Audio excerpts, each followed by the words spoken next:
the Stayton City Council meeting to order. Please join me in the flag salute.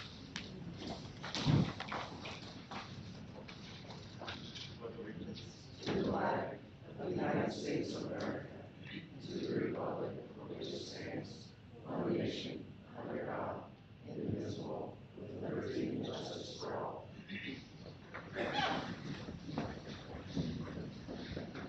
Thank you, and for the record, all the members of the Stayton City Council are present tonight. Is there any additions to the agenda? Yes, Mayor, I was hoping that we could add a discussion of the Detroit Dam drawdown and a requested letter that I am hoping that council will give you authorization to sign to the U.S. Army Corps of Engineers. Okay, so I'll add that to the first item under general business before resolution number 25-006. Is there any declaration of ex-party contact, conflict of interest, bias, etc.? Hear none. That leads us to public comment. And before I call on you for public comment, I have a disclosure statement to read. Public comment opening statement. The council will now receive public comment.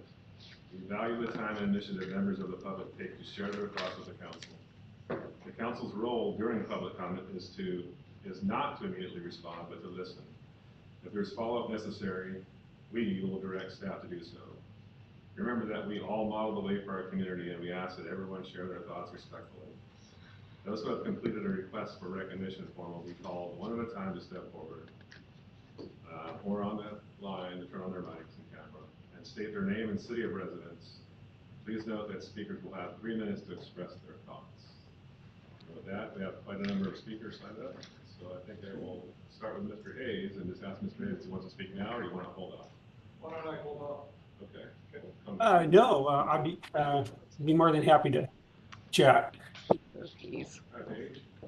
Can you hear me okay? I'm sorry, Mayor, just there's another Hayes online, but I believe you'll call him when we get to him. I will, yes. Okay. First one, yes. I'm just going to the order of the staff here. Good evening, hi. Good to see you all. So I have a prepared statement just because I want to stay on point and under the 3 minutes. So good evening, Mayor, Quigley, and members of the City Council. I'm here today to address a concerning issue with the newly installed utility box in front of my properties. I've already gone through the proper channels to request that the box be relocated underground into a vault, as is the standard for utilities in our neighborhood. All other utilities in the area, including power lines and wave broadband, are installed underground. So the fact that this new utility box is above ground is a major outlier. The approval of above ground utilities, including this box, by the City Council and Planning Commission, in my view, is a significant oversight, if not an outright poor decision. It goes against the established standard in the area and creates unnecessary problems for residents. The installation of this box in an above ground form is not only inconvenient, but contradicts the precedent set by every other utility, which has been buried underground for years. When I spoke with a public works employee about the issue, I was met with a condescending tone rather than helpful assistance. Despite being told that moving the box underground would be possible, I have yet to see any action taken. Just before this meeting at 6:30 p.m., I received a text from a man named Mike that works on the crew, letting me know that they will be at my home tomorrow. However, another issue raised by the city manager is that they are charging $250 per house to move this, and possibly even more now that it's already installed, even though I had no choice in the matter to begin with. I was also informed by the city manager today that residents were consulted on the type of utility box they preferred and they were given a choice. However, I was never made aware of this opportunity to provide input and did not have the chance to request an underground vault, which would have been the logical and expected choice given the surrounding infrastructure. The placement of this box is creating significant inconvenience. It blocks the area I plan to pave and obstructs and creates a hazard for the only space where I can safely back in a trailer or a truck. If not addressed, this will negatively impact my property value by limiting parking and access, issues that could make it difficult to sell in the future, not to mention the fact that it looks hideous and is placed in front of almost every single house in the community. Given that the underground utilities are an established standard in our area, I'm asking that the city intervene to ensure that Comcast relocates this box to an underground vault, as they have the resources to do so. Comcast, the company, is in charge of this project and makes over $123 billion a year in profit. This should have been an underground vault from the start, and now they're making the community look worse while trying to burden the residents with fees for fixing an issue that should have never existed in the first place.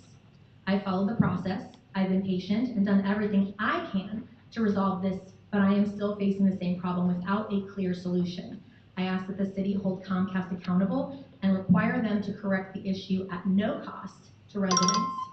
Thank you for your time and attention in this matter. Thanks, Brittany. Council, any qualifying questions from this one? No? Okay, thank you. Next on the list, and you know what, I don't know that I have Mr. Hayes online on here. Actually, I don't. That's the presentation. That is the presentation, so you'll call on him when it's time for the presentation on the accreditation. Oh, gotcha, okay, that works. All right, with that, we'll go to Mike Schultz.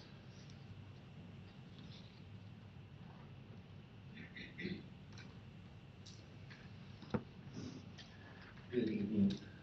I'm Mike Schultz. I'm from Sile, which is actually my residence, but I own a couple of buildings here in town. One of the buildings is at 240 East Ida, and I've got two things here I wrote down. I'll keep it under 3 minutes here. One thing I'd like to address here tonight is about the SDC fees for the downtown area. I know they've been eliminated approximately 8 to 10 years ago. There was never, that I know of, recollection, there's been never a formal letter ever sent out to the property owners at that time or henceforth. It would be appreciated if there's actually, would allow property owners and it would be made known of that. Let's see. However, I'm very appreciative of it, is what it's done is actually allowed business owners and people that wanted to invest in the downtown area to do so by eliminating those SDC fees, because they were astounding. They were just absolutely way out of the ballpark for anything to happen. It has gained progress very slowly, but it is gaining. It is coming to light. I've been down there 33 years, so I've seen it come and go. I've seen the ebbs and the tides. It's doing better than it ever has. However, my fear is that when the city sees it starting to come around, they're going to discharge those SDC fees back on this and put everything to a halt. So with that, I'd actually like the city council, once the city actually requires the SDC fees to come back in, I'd like it somewhere in writing that like 5 years, it's going to be another 5 more years before that can even be implemented. And then at that, I'd like to see maybe at 10% a year. The construction for downtown, it's a big issue here for me. When the construction came in, the new sidewalks came in, new curbs, new everything, we've got water problems. I think you're very well aware of it. As the water problems have, nothing has gone away from that. They were addressed immediately. I think everybody knows what I'm talking about. What bothers me the most is that on the corner of 3rd and Ida, it was there is a email out there, and I can get it if you'd like me to. There's an email out there that says that the construction company knew that it was going to be a problem with the water on the corner of 3rd and Ida, but the city said no, just go ahead and just put it in. They did not put in an actual drain where a drain should have been put in. And there's an email to back that up. Out in front of my property there on 240, it's quite a, how would you say, it's working. The curb, we've got 2 curbs in front of there because it had the highest curb in town. It's probably well over 10 and a half inches. The curb is extremely tall. In order to make that an ADA accessible, we had to drop actually the whole sidewalk down. And as we drop the sidewalk down, anyway, I've had a lot of costs. That's almost $1,800 in cost to fix the repair of my building because the city wasn't going to repair it.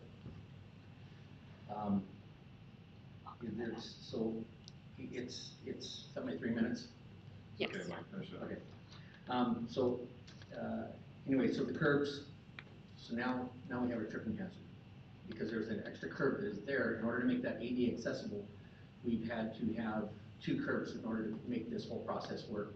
Well, the sidewalk was dropped about 3 inches to begin with, and we still had to have 2 curbs actually put in.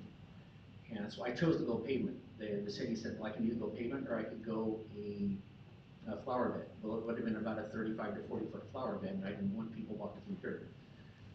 So we went with concrete. Well, I went to the city and said, look, this is gonna be a tripping hazard. And they just said, well, this is kind of like tough luck, pal. I said, can you guys put in some type of a handrail system or something along there, and maybe leave some space where people can definitely see. It is pink yellow, but can you definitely see that, that this is, they said, well, it's, the way the code reads is that if there's a tripping hazard, I, as the property owner, am responsible for that. Well, I was advised to talk to my lawyer, and I'm advised to tell you, as the city, that neither shall you assume nor imply that I'm going to take responsibility for that hurt. Thanks, Mike. Can you do me a favor and send me that email you referenced? Yeah. That'd be great. Council, have any further comments for Mike? Mr. Mayor, Go ahead. can I ask a clarifying? Mike, can you come back up for a second? Council Ward has a question for you. Can you just clarify, you said that the sidewalk was ripped out and then you had to pay for the sidewalk to be put back in? No, I repaired my buildings. They're about 115 foot. It's unfortunate, most of the buildings that, where the sidewalks were up against, almost every building was, there was damage done to every building. There's some buildings haven't even been fixed yet. Because the sidewalk Because the sidewalk butted up against. butted up to That's the correct. building? That's And correct. then damage was done to your building during construction? Yeah, well, it's just, as the sidewalk dropped down, you have one spot like almost 4 inches, that, you know, everything had to be patched back up, everything had to be repainted and everything. That's not my time. That's not my time. Thank you, Mike. Greg Key.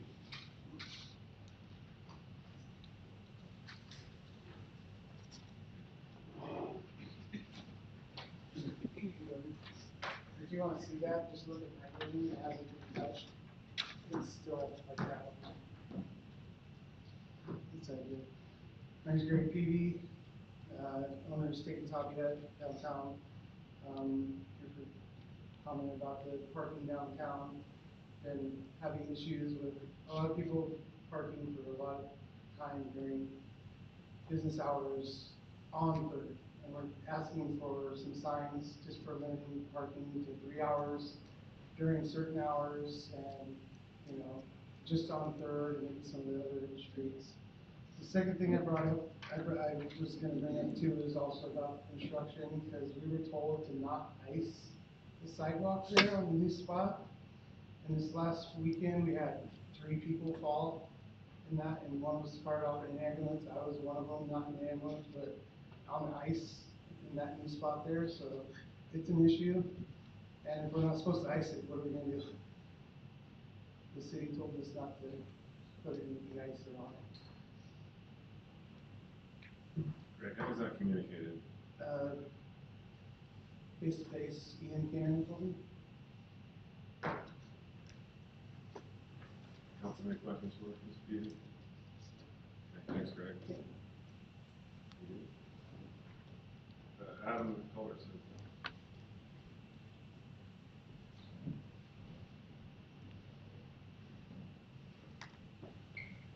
How's it going, council? Just back to, I'm Adam Culbertson on Homegrown Remedies, just back to talk about downtown parking. It doesn't sound like we got very far on the survey that was done. I believe the survey was done at the wrong time. It was done back to back to the road survey that they did. And the issue we ran into is, you know, our customers that were looking at it thought that they'd already done the survey. And we said, no, this is specifically for parking downtown. And they said, yeah, no, we already did that survey. And they definitely hadn't. And in trying to explain to them that they hadn't done it, you know, you can only go so far with that. But I think now that a lot of them realize that they didn't participate in it. And I think the turnout was low for a town of, you know, nearly 9,000 people to only have 150 or so. I think it was roughly the number of people that wrote in on that. I think it was just done too close to the other survey, and I think that it probably should at least be done again by itself, not tied to anything else, to get a better result. At the end of the day, we're looking for some type of time parking. Most towns with 8,000 people have it. Silverton, they run parking meters. Scappoose, they have signs. I just kind of went through and looked at a few cities that have roughly our number of residents, and it seems to be across the board, most of them have it. And it's developed into quite an issue in downtown. It wasn't a problem we opened in 2015 because there was really no other business other than Mike across the street, Wave up the way, and there's just a couple businesses open, but now we've got a pretty well thriving downtown. And then when we went and painted all the corners, we got rid of 8 spots per corner, which is 32 per block. You could somewhat see how that would create a parking issue, and that's when it really got to be a problem. The issue for us is we have a lot of elderly. Our 65% of our business is 50 and over. And so we get a lot of folks that can't get out of their car and come into our dispensary. And so we have what's called curbside pickup. And that's why I'd asked originally, the first time I came in, for maybe a 15-minute parking spot out in front of our place, just one, along with the rest being 3-hour, was so that those folks could pull up and get service. The issue that we run into is the OLCC is kind of giving us a pass on it right now because they came down and looked at it. And the first question was, you guys don't have time parking in downtown? I said, no, we don't. And he said, okay, well, I can see how that could create an issue. He's like, we'd like you guys to stay within camera shot. And I showed him our camera angle. We're definitely not in camera shot when we do our sales out there, because everybody's parked there. We don't have a place to do that. So generally it's across the street. So they kind of gave us a little leeway there, but it's obviously on leeway from OLCC. We'd like to not do that. We don't want to earn up our favors with OLCC, if you will. And we've never had any issue with them of any kind whatsoever, and so we would like to never have that happen. And so I would just really like to see it be looked at a little closer. I really think it would be helpful for the other businesses downtown, and of course helpful. We carry a medical endorsement.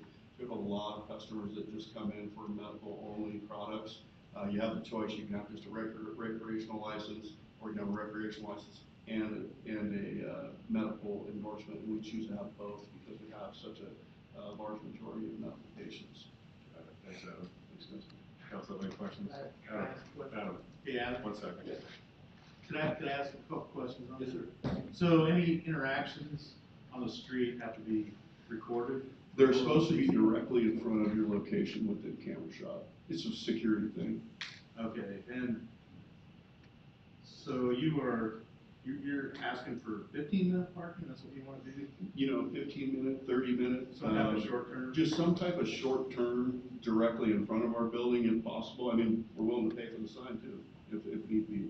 We're not against that. It's whatever we can do for our customers, so that they don't have to walk so far to get in, or that my employees don't have to go so far off the camera and kind of be in a little bit of a security deal with it. Okay, perfect. Thanks, Adam. Thanks, Adam. That's it for the actual public comments, with the exception of Mr. Hayes. And I'm going to ask the council for a little leeway on this one. I think Mr. Hayes is here to talk about the drawdown. So when we come to that discussion, I'm going to let him speak on it after we get done. Is council okay with that? Okay, sounds good. Does council have any immediate reaction to the comments tonight as far as direction to staff? Councilor Sims, go ahead. I do think we need to do some type of discussion, a council meeting or working group on the parking. I've talked to a number of people now that have bent my ear on downtown parking. I really would like to have a good discussion about that. I think it's pretty important. Anybody else? Mr. Patty? Yeah, thank you, Mayor, I appreciate it. I, just for a point of clarification, I'm curious what the survey period was versus the roads survey period, if they overlapped, or what that looked like, or. They did not overlap. We intentionally did that. I want to say it was up for about a month, but it was right after it. That is true. So, and then just as a reminder, we did do a work session at the last meeting where we discussed the survey results and discussed kind of the recommendations. and that's, I think, what we have people reacting to is that Jennifer shared what we shared and sort of the initial direction we got at the work session. We certainly can have a meeting where you discuss and make a formal decision on kind of what we do, or have another work session if you'd like to do that. So I guess I'd like to get more direction on, do you want to dive in deeper and, have a bigger conversation, make sure that we're targeting the downtown businesses as part of that work session, or how you want to deal with that. I do. I was kind of wondering about, redoing the survey similar to what he suggested. What's staff think about that? We certainly can do that. I do, the more we do, the more I worry about confusion, but I think that we could potentially modify it a little bit to be clearer. Perhaps there were things that, we could do better. So I think redoing the survey would be fine. We have some other surveys that we're thinking about doing, so we want to make sure we time it. I think they can wait. And they're totally not related. It's arts survey, so I think that would be okay. Well, I'd be okay proceeding that if the rest of the council is. Yeah. Okay. Consensus? And I will say that the discussions I had with the community, I think the information that was shared during the survey results, I think is enough there for council to implement something out of that, but again, I'll leave it up to you. But I think what I heard from the community is that signage is what you all heard. That was one of the recommendations from the survey. I think that's really what they're seeking, but again, I think you want to have a work session, that'd be prudent, I guess. So I'll leave it up to the council how they want to do that, but. Mayor, I think it's important to give our community some answers quickly on that, because it's prolonged so long. I think with that, we can offer them possibly pay for that signage. Bless you guys for that, thank you. But I think if we move on and let them know we're really focused on this. As a council. Does the rest of the council think over here? I think we can have a definite deeper discussion on it. So does it require a work session, or is it just required to put on the agenda for a future council meeting? Can we put that on the agenda, Julia, for sometime in the future? Yes, we'll put it on the agenda for sometime in the future. If it is okay with council, my recommendation is that we prepare a resolution for council direction that's based on the staff recommendation as a result of the survey, which did include some timed parking, I believe. So we can put that on there, and then council can decide if they want to do something different, do something in phases, and or have different time frames. Sounds like you got consensus, so go ahead and do that, please. Anything else from the comments today, folks? Yes, ma'am. Council Hort. In regards to the utility boxes, like how is that, like, people saying that they were above ground when utilities are usually underground? How is that decided? So my understanding is that it's, there's like the pedestals that are, so the utilities are below ground, but there's like a pedestal that's above ground that allows them access, and generally they are above ground unless they're going to be blocking driveways and access. I think the issue in her case was that where it isn't currently blocking a driveway, but she has plans to widen the driveway and potentially park so wider. And I think it was in part a communication issue, and I did talk with her today. We certainly can reach out higher than who she's talked to at Comcast to see if there's some give. My understanding is that they generally, are fairly amenable, to requests, so I'm not sure what led to things being put in place in her instance without changes. As far as the 250, that was my understanding, is that if people want them in places that they want them underground just for aesthetics or convenience, and not because there's a clear reason, that Comcast basically will do it, and they're asking the public to pay that difference, but I'm not 100% certain on that, so I guess I want to get a little bit more information on that, but we can certainly talk to Comcast, but it's ultimately Comcast's determination on how they're installing the equipment. They're within our right of way, we gave them the right of way permit, they're having to put stuff back. Does that give them the leeway to do it however they want? It still has to work within our right of way.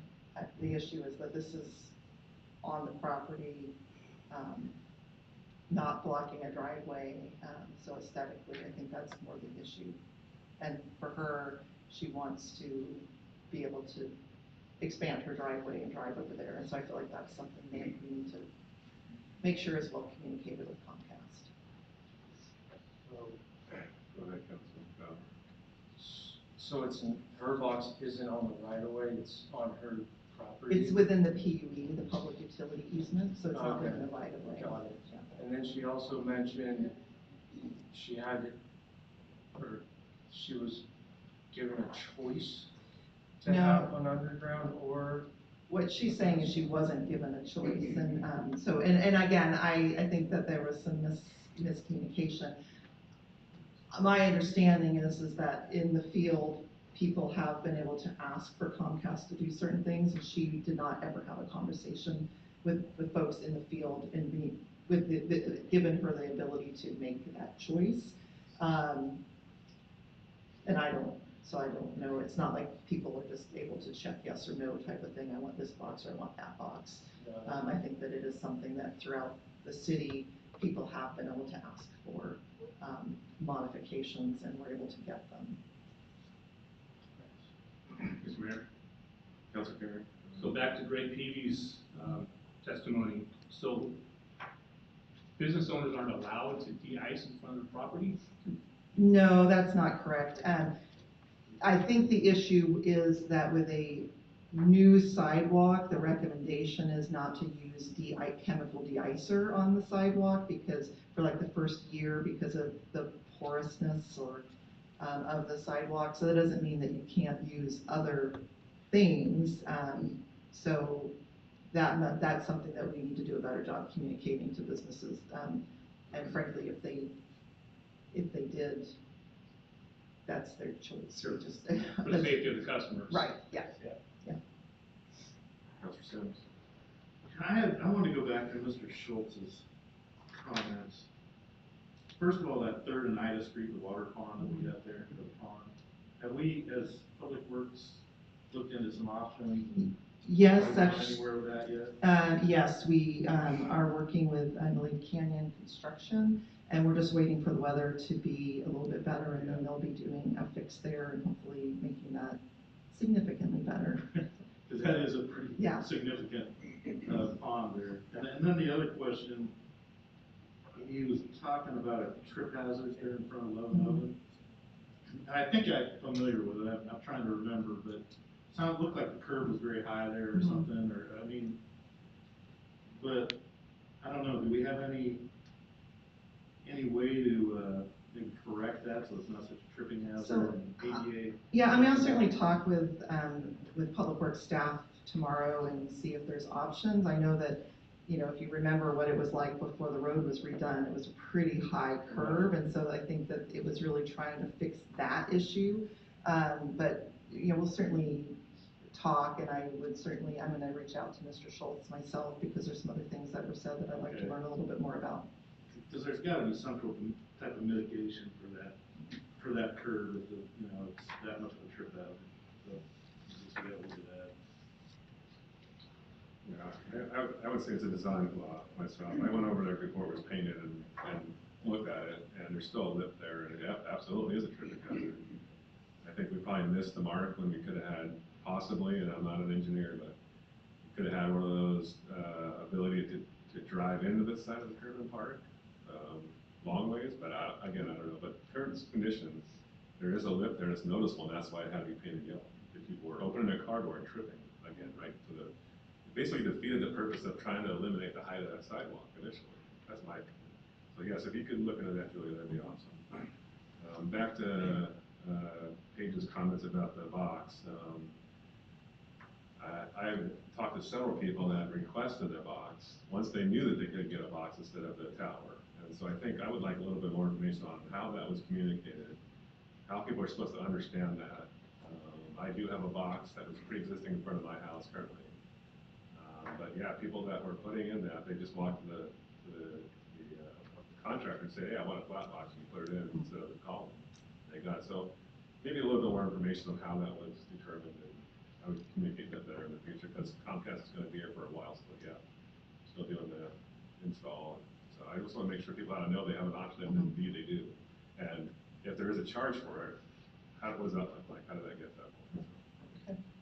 Mr. Mayor? Go ahead, Council.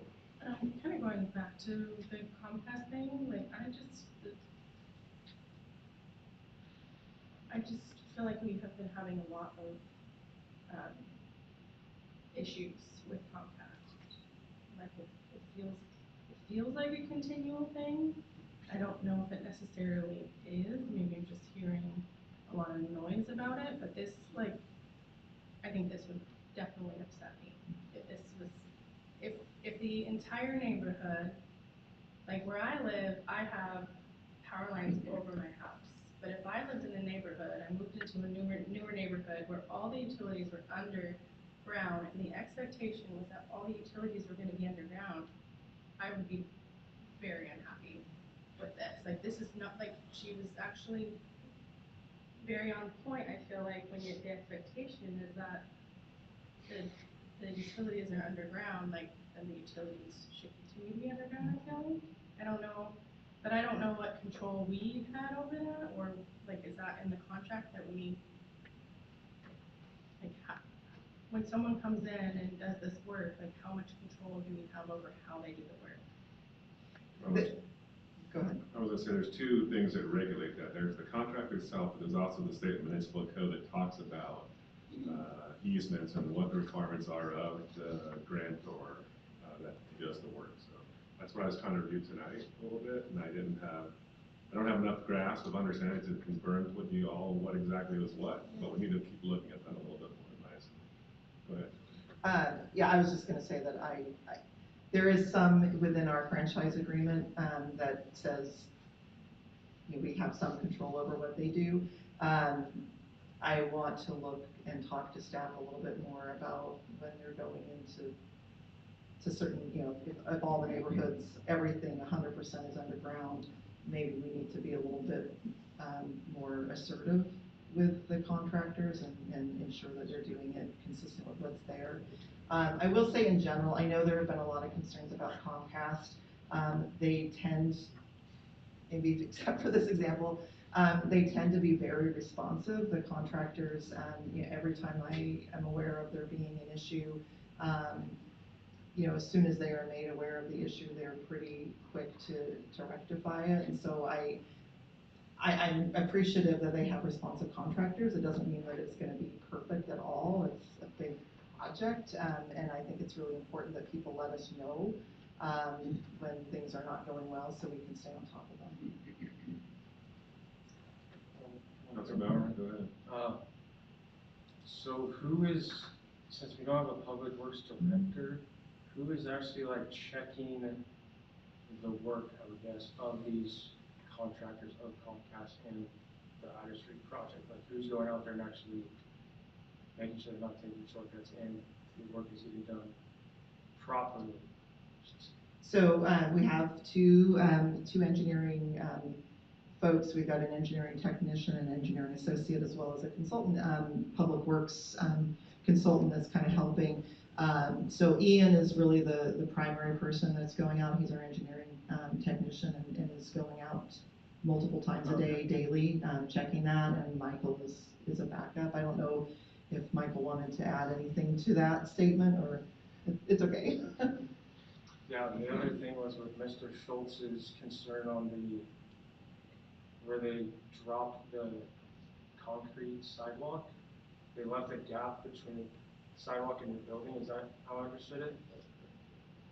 So that would be, in my opinion, on the contractor to whoever did that project to come back and remediate that, right?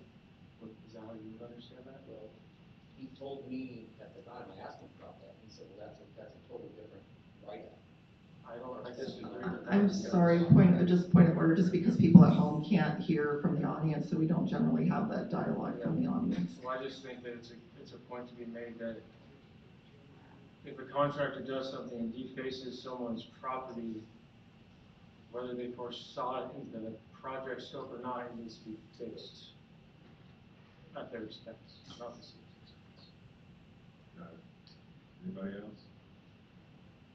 So Julia, you have some direction from council, and I think we'll get some expectation of follow-up. Yes. We'll go from there. All right, one last chance for the audience. Anybody have one chance for public comment? Okay, thank you. We'll move on to consent agenda.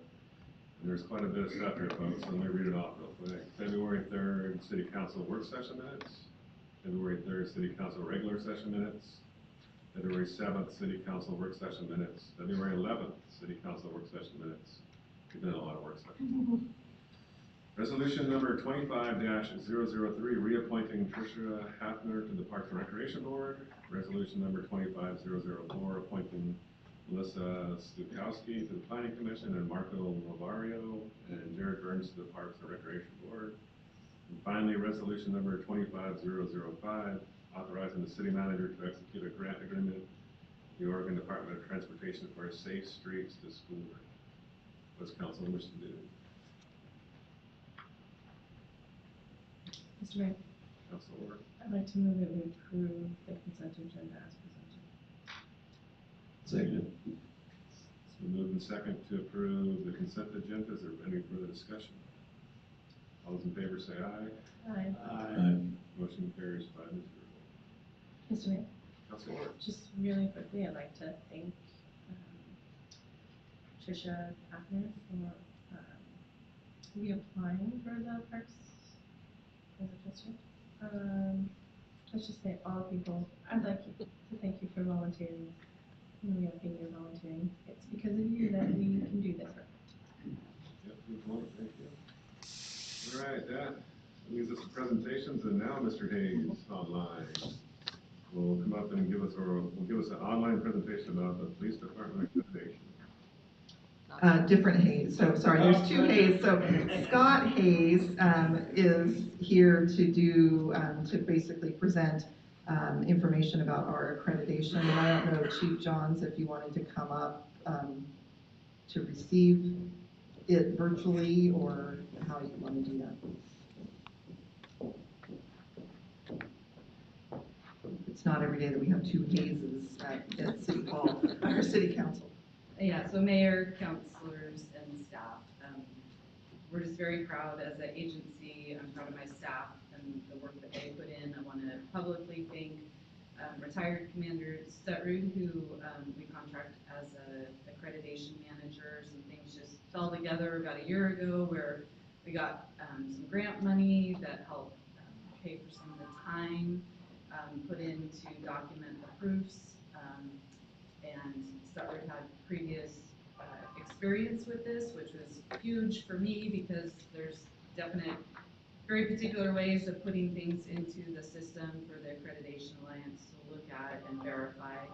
I wanted to thank our records clerk, Rachel Ferris, for her time in finding documents and reports that served as proofs, and then also Sergeant Meeks, who spent a significant amount of time again, providing those proofs so that we could then present the entire package to the Accreditation Alliance. So Scott Hayes is here. I appreciate his time. We got to meet formally in January when they reviewed our package before the board. It was very humbling experience to sit there amongst other agencies and hear just the process and the scrutiny that they put all the agencies through, and looking at our policies as well as the documentation, how they align up with the proofs and the standards that they have. So I'll let Scott move forward, and I appreciate your time tonight, Scott. Problem. I want to make sure you can hear me okay. Just a moment, can you speak again? We just need to go to the microphone.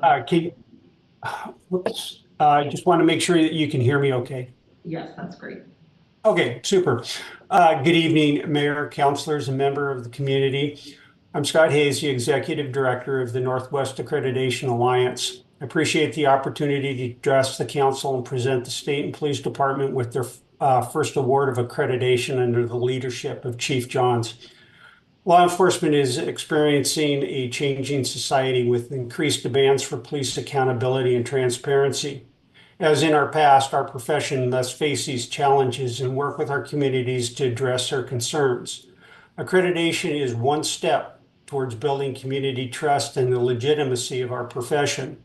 The Northwest Accreditation Alliance was formed under the direction of the Oregon Association of Chiefs of Police, the Oregon State Sheriff's Association, the Association of Public Safety Communications Officials, and provides accreditation services for 97 law enforcement and communication centers in the state of Oregon.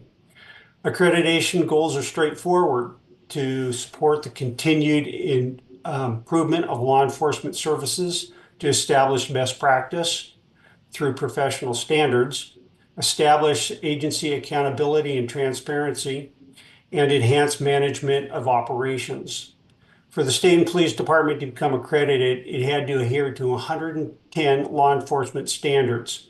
Compliance is generally in the form of policies and procedures and adherence to Oregon revised statutes, Oregon administrative rules, and city policy. Our standards are established based on best practice nationally and through changes in federal and Oregon law. In addition to each of the 110 standards, the agency must also show proof of compliance that it is following its policy and best practice. Then reaccreditation occurs every 3 years after. This is a monumental step for an agency to be evaluated by an outside independent organization and have its policies and procedures and practices scrutinized. The department worked diligently to prepare for the agency review. So Chief and City Council, on behalf of the Northwest Accreditation Alliance and its 24 board of directors, I'd like to congratulate you on receiving your first award of accreditation.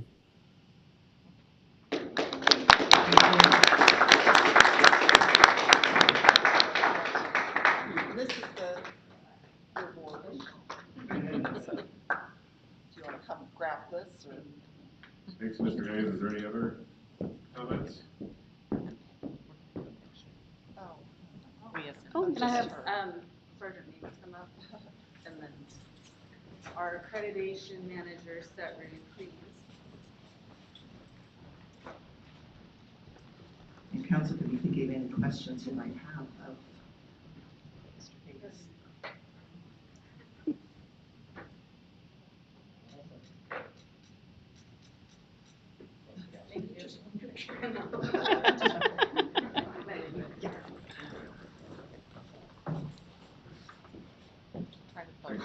Anybody have any questions or comments for Chief or Mr. Hayes? Councilor Smith. Yeah, I just want to say congratulations, Chief. That's really, really great. I mean, that's great news. Looks good for the city. I mean, very impressed. Thank you, appreciate it. Anybody else? Councilor Ward? Congratulations, great job, guys. Awesome. Thank you. All right. We're going to move on to public hearings, but there is no public hearing. That is correct. So the next item of business is what Mr. Hayes, there's no waiting for, that's going to have a discussion about the drawdown letter, Julia. Yes. So I have a letter that I actually included in your weekly update, but it's also in front of you. I also have Barry Buchanan here if you have any questions. Just for the audience, the council had a work session, feels like forever ago, but I think it was just like a week ago or something like that, where we shared information about the U.S. Army Corps of Engineers planned deep drawdown of the Detroit Dam and the potential impacts. We're continuing to do all that we can do, but I'm not going to read the entire letter, but I just want to read a little bit of the letter for the council and the public. We do have a web page that's going to go live tomorrow for the public to have some additional information background as well as information where they can contact their federal and state representatives to try to share the concern.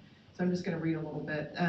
This is to the U.S. Army Corps of Engineers. Will also be copying our senator and senators and congresswomen, as well as at the state level, our senator and representative. The City of Stayton formally expresses its concerns regarding the planned sediment release and deep drawdown of Detroit Dam scheduled for fall 2025 as part of the imposed mitigation relief efforts to the National Oceanic and Atmospheric Administration's biological opinion. While we recognize the importance of environmental stewardship and fish migration restoration, we must emphasize the substantial and potentially catastrophic impacts this operation could have on Stayton's municipal water supply. As you are aware, the City of Stayton's primary water source is the North Santiam River, which is directly affected by operations at Detroit and Big Cliff dams. Our water treatment facility employs slow sand filters, which are highly sensitive to turbidity fluctuations. Historical data from similar reservoir drawdowns in the South Santiam River indicate the anticipated sediment release is likely to exceed turbidity levels of 100 NTU, which is a turbidity measurement, with peaks surpassing 1,200 NTU, far beyond the slow sand filter operation limit of 10 NTU. The consequences of such elevated turbidity levels include potential total water treatment failure, severe financial burden, extended service disruptions, and public health and safety risks. We acknowledge the Corps' efforts in improving communication following the South Santiam River drawdowns and request the following measures be prioritized to prevent a similar crisis in Stayton. Suspension or modification of the drawdown until alternative mitigation strategies are developed. We urge the Corps to reconsider or delay the deep drawdown operation. Comprehensive environmental and infrastructure impact assessment, development of viable mitigation strategies, and funding for impacted communities. The City of Stayton is actively coordinating with regional water purveyors, legal experts, and government agencies to address this matter. We request the continued formal and informal meetings with the U.S. Army Corps of Engineers to discuss potential solutions and ensure that all feasible measures are taken to protect our water supply. So that was just a quick summary, as you, I'm sure, noticed as I was reading through it. But I think it's really important to get an official letter on record and make sure that our electeds know what our concerns are. So, any questions for me or my team?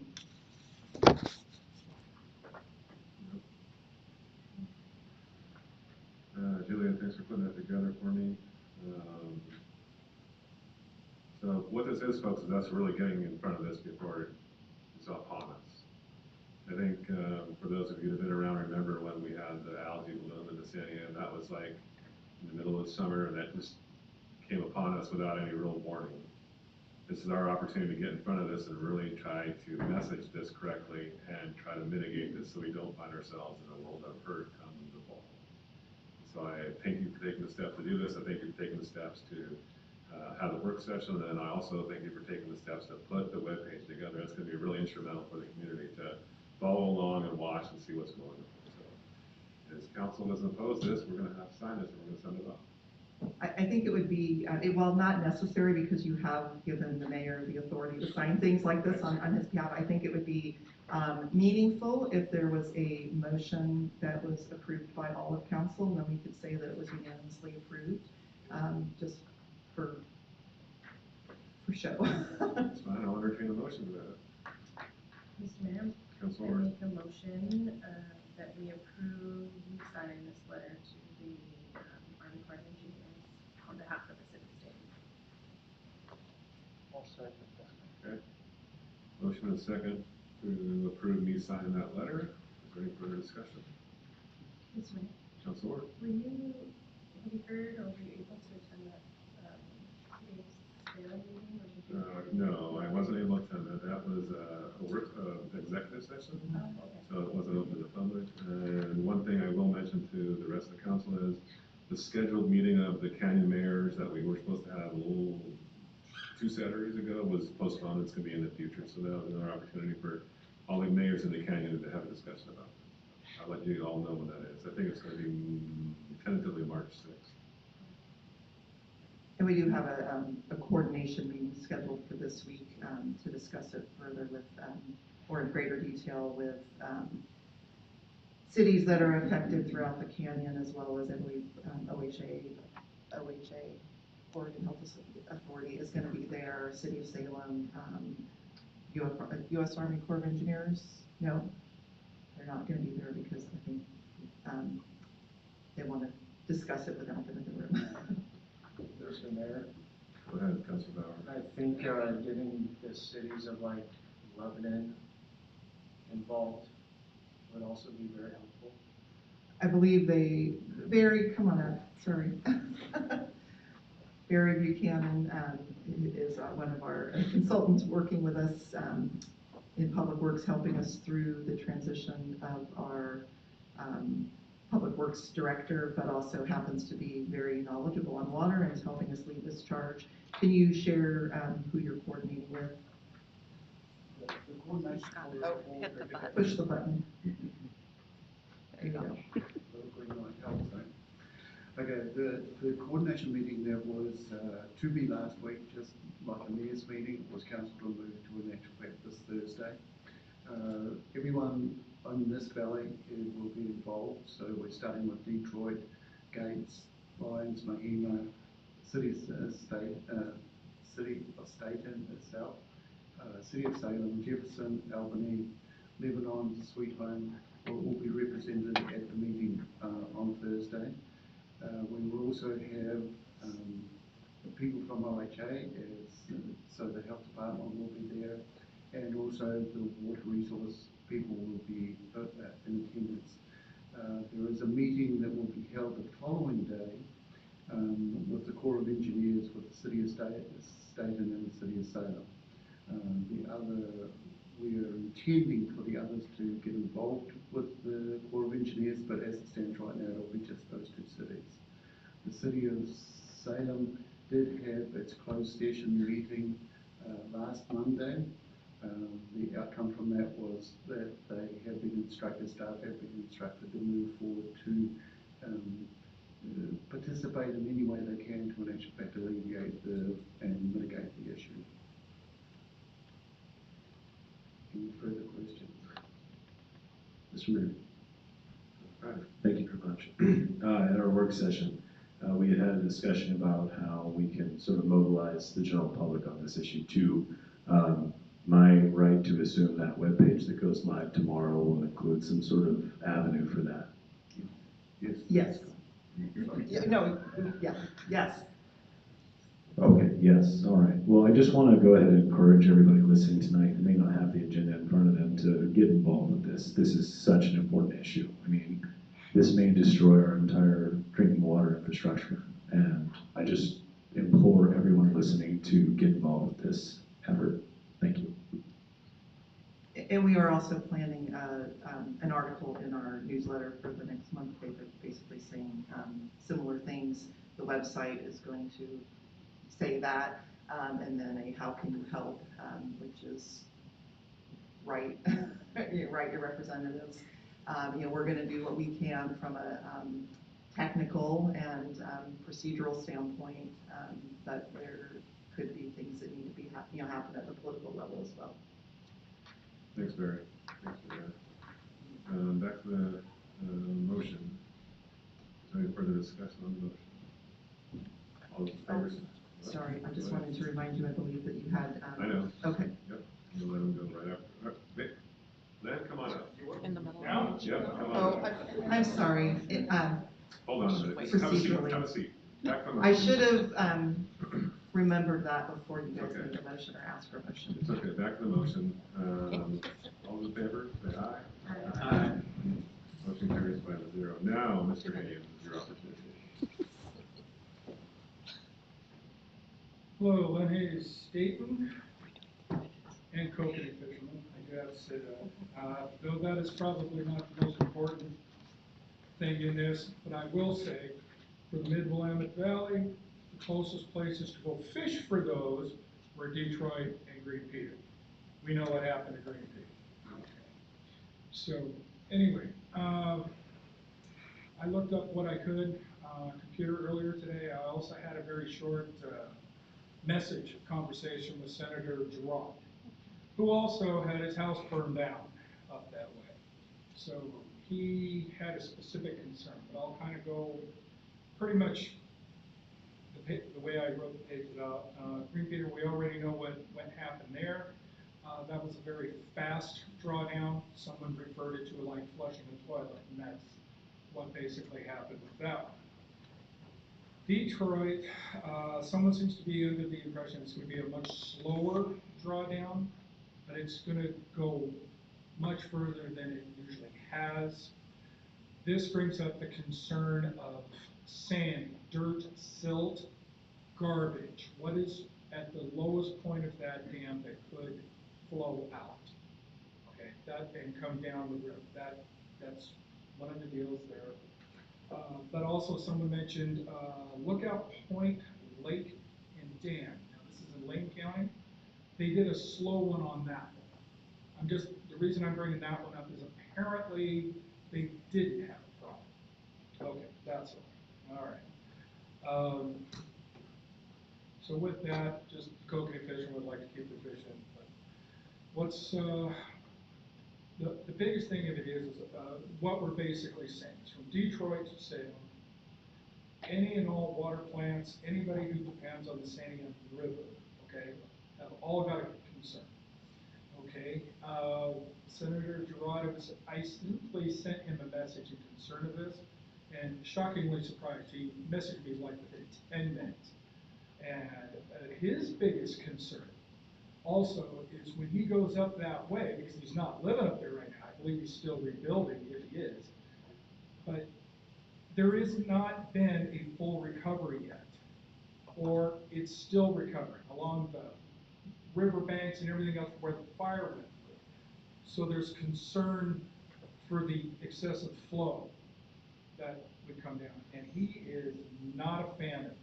He is very much concerned, and he's made it very clear to me that it's all hands on deck with this, that this needs to, if anything, definitely be postponed and looked at a little bit harder. Greg Taylor, do not know the man, I just read something that he had down in regards to the different dams. Every dam is different.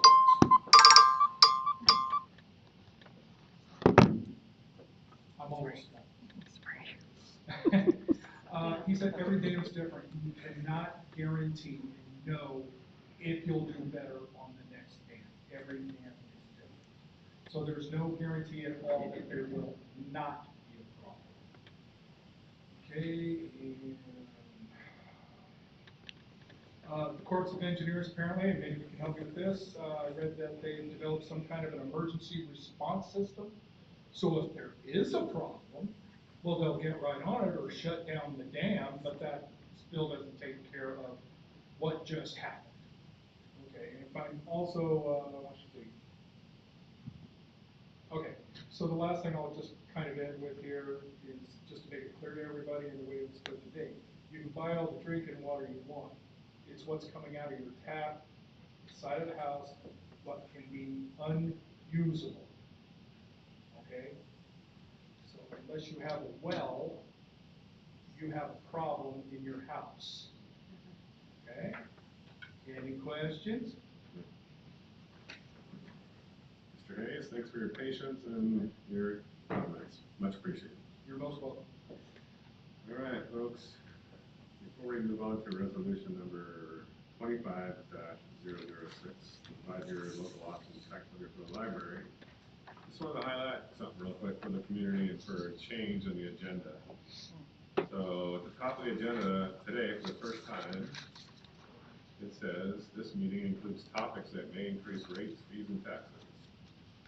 We thought that was important for council to express that on the agenda, so here it is today. So, thank you, staff, for acknowledging that and implementing. With that, Julia, I will let you talk about resolution 25-006.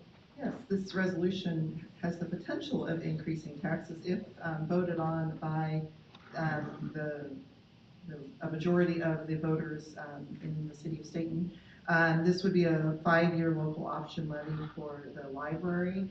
As you'll note in the staff report, we did acknowledge that generally we have 3 levy components, the parks and pool as well. At the last work session, we received direction from council to move forward with the library levy, and we will continue looking at the parks and pool levy and come back most likely with a proposed levy at a future date for a future election, most likely November of 2025. Yeah, we'll come back in the summer. The election would be November 2025. This proposal would place a levy on the ballot that would basically, I'm going to read the resolution, calls for a measure election to submit to the electors of the city of Stayton the question of a 5-year local option levy, levying a tax rate of 56 cents per thousand of assessed value beginning fiscal year 2026 to 2027 to be placed on the May 20, 2025 special district election ballot for partial support of the city's library. This was prepared following pretty specific rules. We do have Ross here for future agenda items, so if you had any questions about the language within the ballot title and the measure information, we certainly can answer that, but it's pretty specific as far as what we have to say, what we can say, how many words we're allowed to use, and that. And then we also have Gianna here if you have any questions in particular, as well as James, and so we're happy to answer any questions. Our recommendation is to approve the resolution. Okay, thanks, Julie. Before that, there's an opportunity for public comment on this agenda item. Okay, doesn't sound good, any? Council discussion? Mayor, Councilor Bauer. I would just like to, I know we had a discussion about this at the work session, but I've changed my opinion on this, on the charter levy for the library. I would like to see a cuts package before I vote yes on moving this forward, as far as budgeting. I guess, can you elaborate a little bit more on what you're looking for? Like, I mean, we're asking for whatever the number was,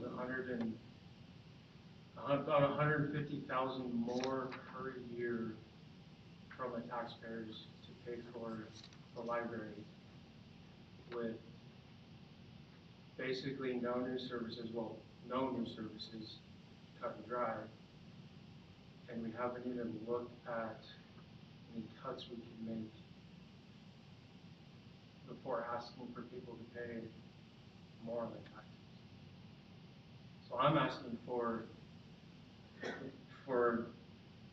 just a list of things that we can possibly cut from the budget to kind of offset the extra charge we're asking, which is about 30% more than what we're paying now, if my numbers are right. Okay. Anybody else? Councilor Sims? Mayor. Yeah, I just want everybody, I know a lot of people don't have this information in front of them, but, so your existing rate is 40 cents per thousand. It would raise it to 56 cents per thousand. And it's a 40% increase, so it's a pretty substantial increase in the levy, so I just want everybody to be clear, it's a 40% increase from 40 to 56 cents per thousand. And what is that? I mean, it's gonna add a higher bill for your property taxes.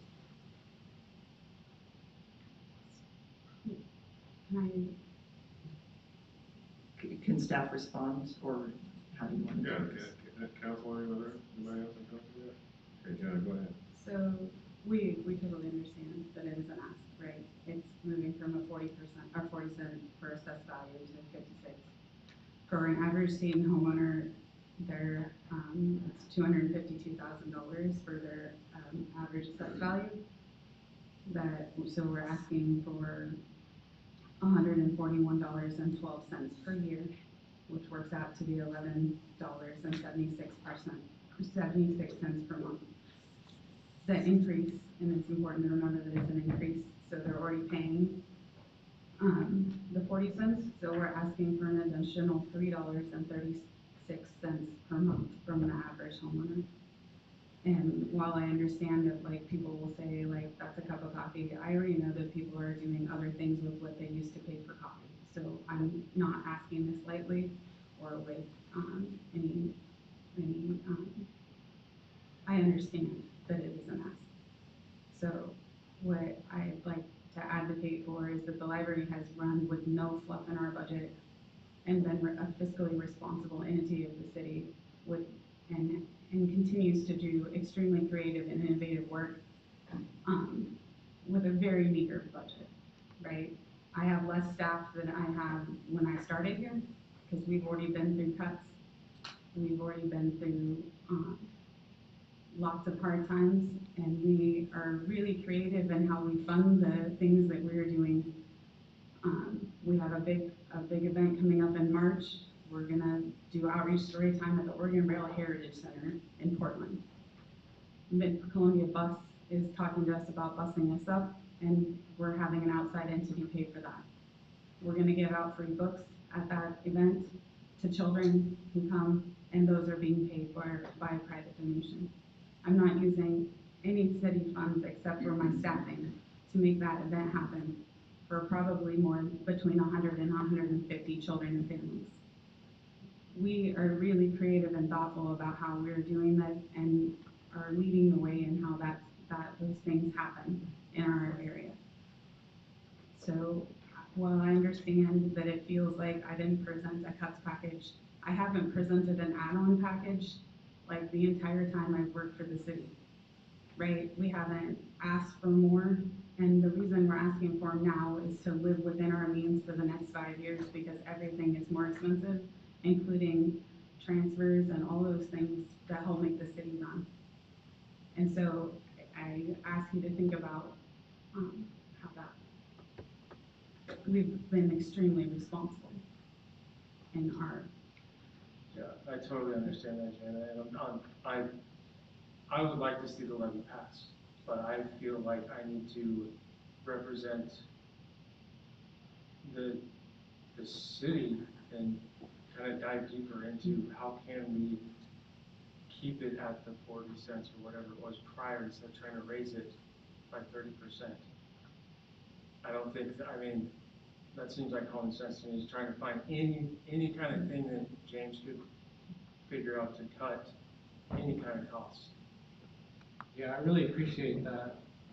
And that's the first thing I usually do is look for things to cut before we look for additional revenues. I'll just point out that 77% of the budget is for staff. 7% is to cover overhead costs. So of the remaining amounts, their largest budget item is insurance. Second is cleaning costs for the library, so we could cut that somewhat.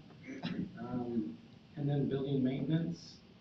And there's very little type of capital improvements, so really the only other thing we could cut is programs. So if you want to cut programs, that's something we could talk about, but I think this is a pretty irresponsible budget to put together because it is so low right now, unfortunately. This is a bare bones budget. And Jana, can you just briefly remind the council about the staffing? Because even with that, you've been very frugal. We don't have a bunch of full-time, heavily loaded staff. Can you just speak to that? So we have almost everybody who works at the library works part-time. We have 2 people who work full-time besides me. So we use me as a frontline worker a lot of the time. I think Len was joking when he gave testimony at the work session about how he had to wait for me to when he wanted to talk to me because I was helping somebody out on the floor. We run on a bare bones level, right? And so I think part of most of our money is for staffing. If you want to cut staffing, that's fine, but that cuts everything. Because right now, even if I lost one person, I can't run, right? Like we already are closed Mondays. I've been told at the last, I think, 3 budget committee meetings that I should be thinking about adding staffing, right? And I've been really responsible and said, like, no, right? Like, because I need to be able to maintain them and I need my people to feel secure in their jobs, right? So we have an amazing library where magic is happening and we're asking you to put us through to the voters, right? As our best chance and to support us in that. Thanks, Jenna. I think, and I don't want to put words in Councilor Bauer's mouth, but I think he's just asking a logical question that people are going to ask when it comes time to support our levy. And that's what he's doing. I think we talked about that during the work session. So I think it's being transparent and just making sure we cover our bases, which, and I applaud you for what how you phrase this and how you highlighted exactly the shoestring budget that you're on right now currently. So, anybody else? Councilor Bauer? Jenna, I'm not trying to be, I know you're super passionate about the library and you're probably the best person that could be in there running. So with this library levy, there's 2 more, right? There's the park and there's also the pool.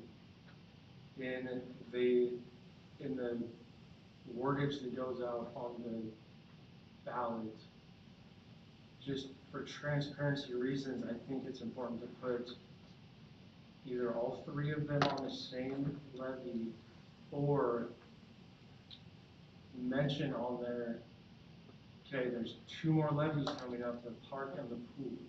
Because just on a gut feeling, it feels a little bit, everyone's leaning towards getting a library passed. Who cares about the park and the pool? Yes, that's up to the voters at the end of the day, but I think that it needs to be on there somehow to say, listen, there's 2 more levies coming up in November. We're putting this one out in May potentially, but we can't just sweep it under the rug and be like, oh, let's get the library through and then we'll shove the park in the pool. To me, it just feels sneaky. I actually think it makes you guys look fiscally responsible to move the library ahead because we're ready, and knowing that you guys still have more discussions and decisions to make with the parks and the pool. Yeah. So, in my opinion, it makes you guys look like better leaders because I think it shows that you're being thoughtful and considerate as you're evaluating information that we just got back about the pool and about those things. And I just think it's important that the public knows there's 2 more levies coming up if this one doesn't make it to the May ballot. I don't want it to be like a sneak attack on them. We just voted on this levy, why is there 2 more levies? I think those are important conversations to be having out anyway, is that you guys are working on the plan for the parks and the pool. And also the city has been passing levies to support the 3 entities since 1998. So I don't think it's gonna look sneaky I think it's more like, why are we doing it separate?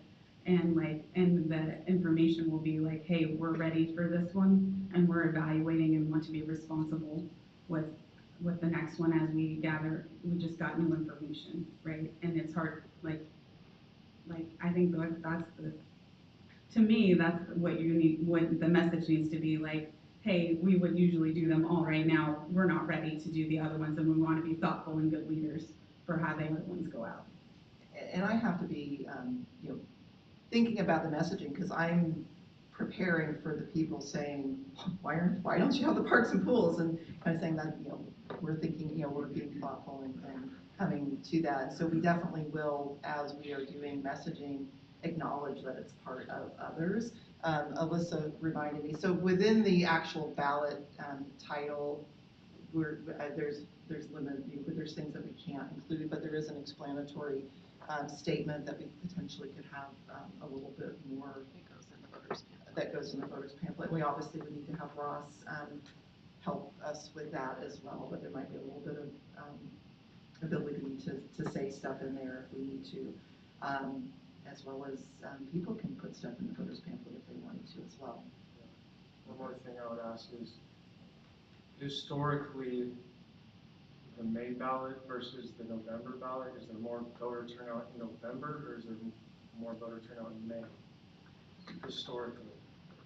I'm no expert, Yeah. but I would say this year, and it'll depend what's on the ballot, but it's mostly district thing. I was looking at Marion County site for the elections for May, and it's all like school districts and water control district, it's their boards That's the and one in such. May. Yeah, and so I don't think it'll be much different in November this year, just because it's not a primaries. Yeah, it's not presidential, there's not senators and that sort of election. I think it'll be probably the same. Okay, thanks. Thanks, Councilor Bauer. Anybody else? Councilor Sims, you look like you got something on your mind. I do have something on my mind. I do want to say, Dan, I think that you do an amazing job at the library.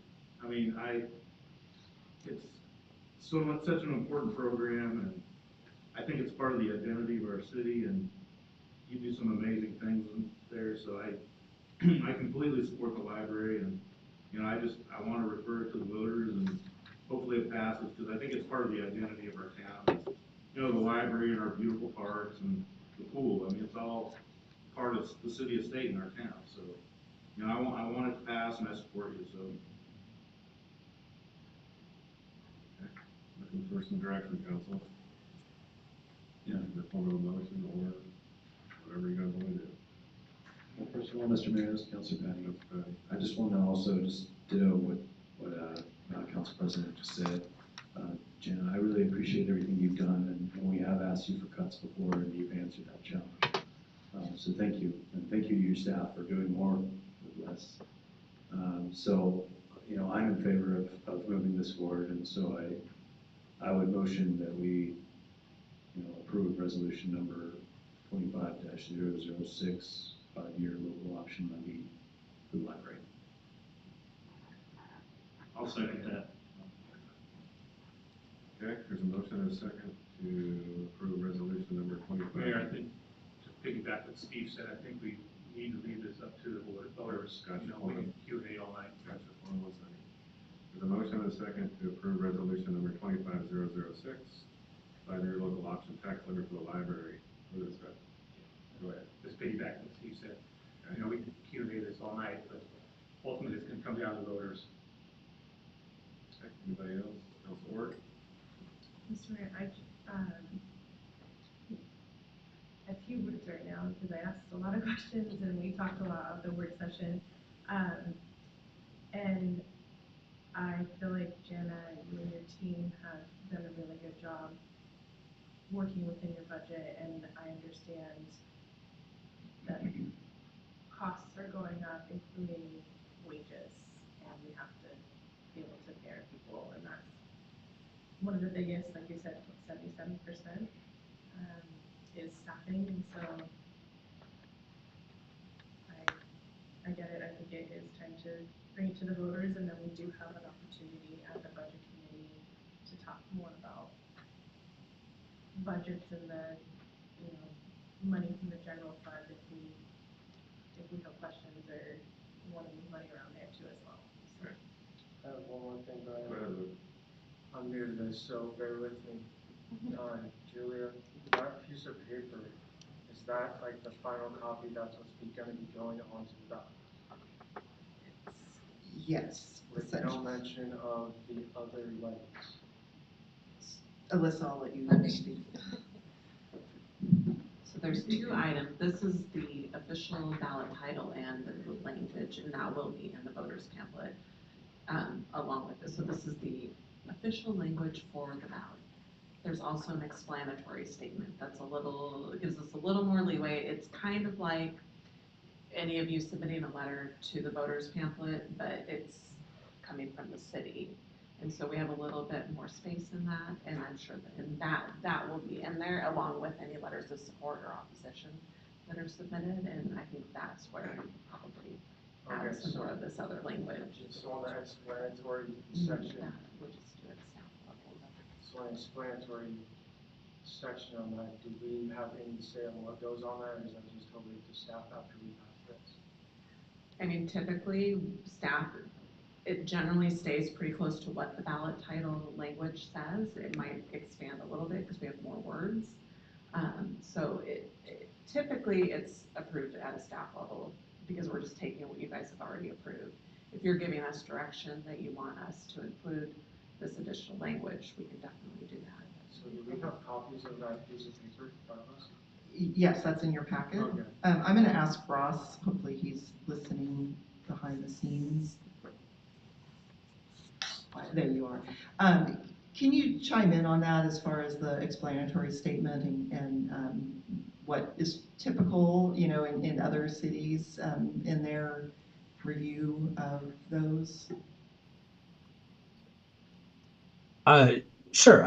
So what you have in front of you is, as Alyssa said, is the ballot title. So that will be the actual wording that appears on the ballot itself, where you fill in the little hole next to yes or no. And the summary section is limited to 175 words. And so we're pretty limited on what we can say because there's not a lot of room to say it.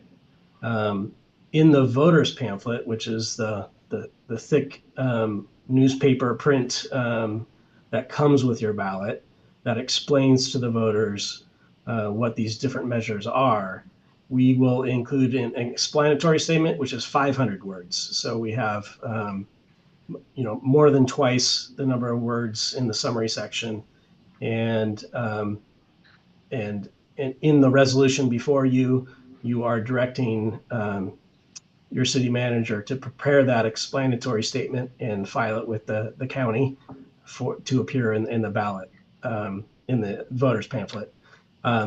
Your city manager can take your direction. I mean, if you have direction for your city manager on what should be in that explanatory statement, your staff can certainly take that into consideration. And some cities that the council likes to be more involved with the explanatory statement, and so sometimes that is actually part of a council process, and so that certainly could be an option. Is you could say, well, we the council want to see that draft explanatory statement and approve it, and we could bring that back at your next meeting. Thanks, Ross. Does that answer your question? Councilor Bauer? Yes, thank you, Ross. Okay. And it's been Wait, can I? Nope, that's fine. Ask the mayor, not me. Like, I think if we're talking about, I think if we're talking about, the reminding people that there's more levies in the future, I think it's also responsible to say, like, the library is living on the local option levy instead of getting general fund money, right? Because we're using general fund money to go to other things, and so, that's why we're in this predicament, is that we're no longer getting general fund money, really. And so, like, if you want to be all the way, maybe we think about that too. Thank you. All right, it's been moved and seconded. And we're going to stop discussion until we have one more council. Okay. Melanie, can you hold the council on this one? I'm sorry, Mayor. I just wanted to point out, and I know I did this already, you haven't taken public testimony. And one of the reasons why we have the big red stuff at the top is so that we can take public testimony. Sorry, I missed that one. All right, this is an opportunity for public comment.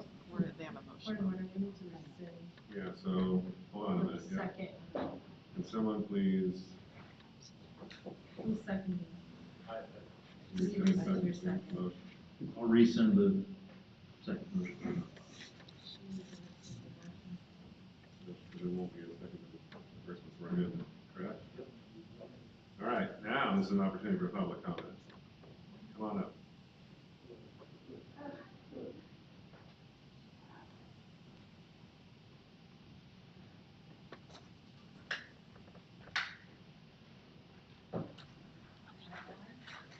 Is that green light?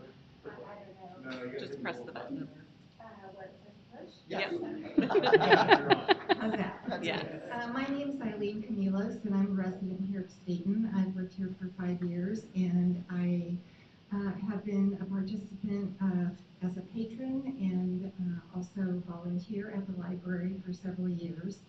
And I just want to say that I'm very in favor of letting the voters make a decision. I understand your concern about people knowing that there are other levies. All of this is new to me, so I have no idea how I would suggest or contribute so that it was as transparent as you are feeling it should be.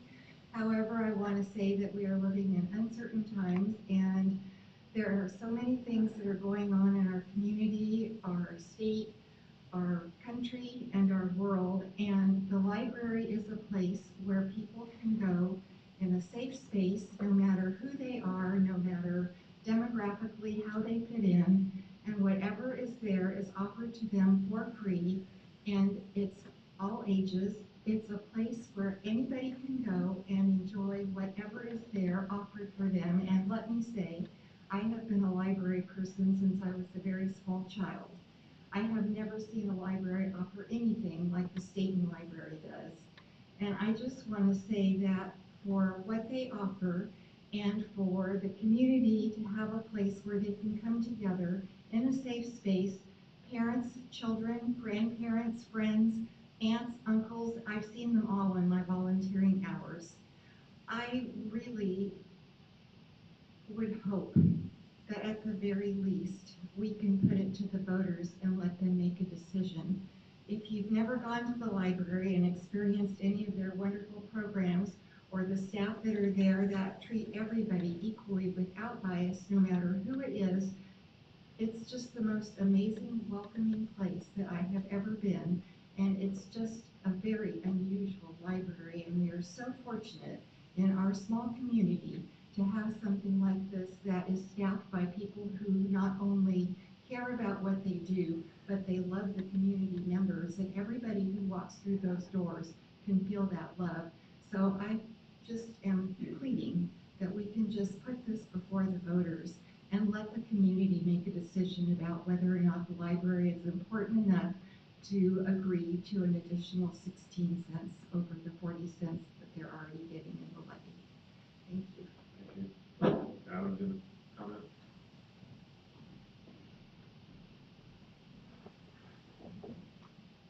I actually just have a suggestion. Could the cannabis tax help with this? We collect 17% for the state, and the city gets a percentage of that. We collect 3% specifically for the city. I understand it's not public information, so you can't tell me where that money goes, but at the end of the day, is that not something that could be used in this fashion rather than going to the public and trying to get more money out of their wallet? I don't know how to answer that question. Just a suggestion. Even if I did, I don't know I would. I don't know how to answer that. I guess I I mean, would it's say just- that is money that is already being spent within our budgets, and so it is utilized. Thanks, Adam. Just a suggestion. Yep. All right. Let's go back to council discussion then, or council decision. Mr. Mayor, Council I'd offer up the motion again to adopt resolution number 25-006 as presented. I'll second Okay, motion and second to approve resolution 25006, budget and local option tax levy for the library. Any further discussion? Melanie, can you please poll the council? Counselor Sims, Yes. Counselor Carey, Yes. Counselor Patty, Yes. Counselor Ort, Yes. Counselor Bauer. No. Motion carries 4-1. Thank you. That moves us to the next resolution. Next on the agenda item is resolution 25007, amendment to fee schedule related to sidewalk vendor payments. Permits. Is Brad, staff report. Good evening. I am not Jennifer Siciliano. She couldn't be here this evening, so I'll be presenting her staff report. We've talked about this one a few times, and just to briefly recap, the sidewalk vendor permit process was established by council in October of 2019. In that resolution, a rate of $2.50 per square foot was established as the fee for this. The implementation and invoicing for that was delayed, and we presume it was due to the COVID-19 pandemic, and then due to staff changes, it just was not picked up. Then in 2024, the city staff, this is where I come in, this was me, have our staff send invoices to the businesses. There were 3 involved at that time in the downtown area.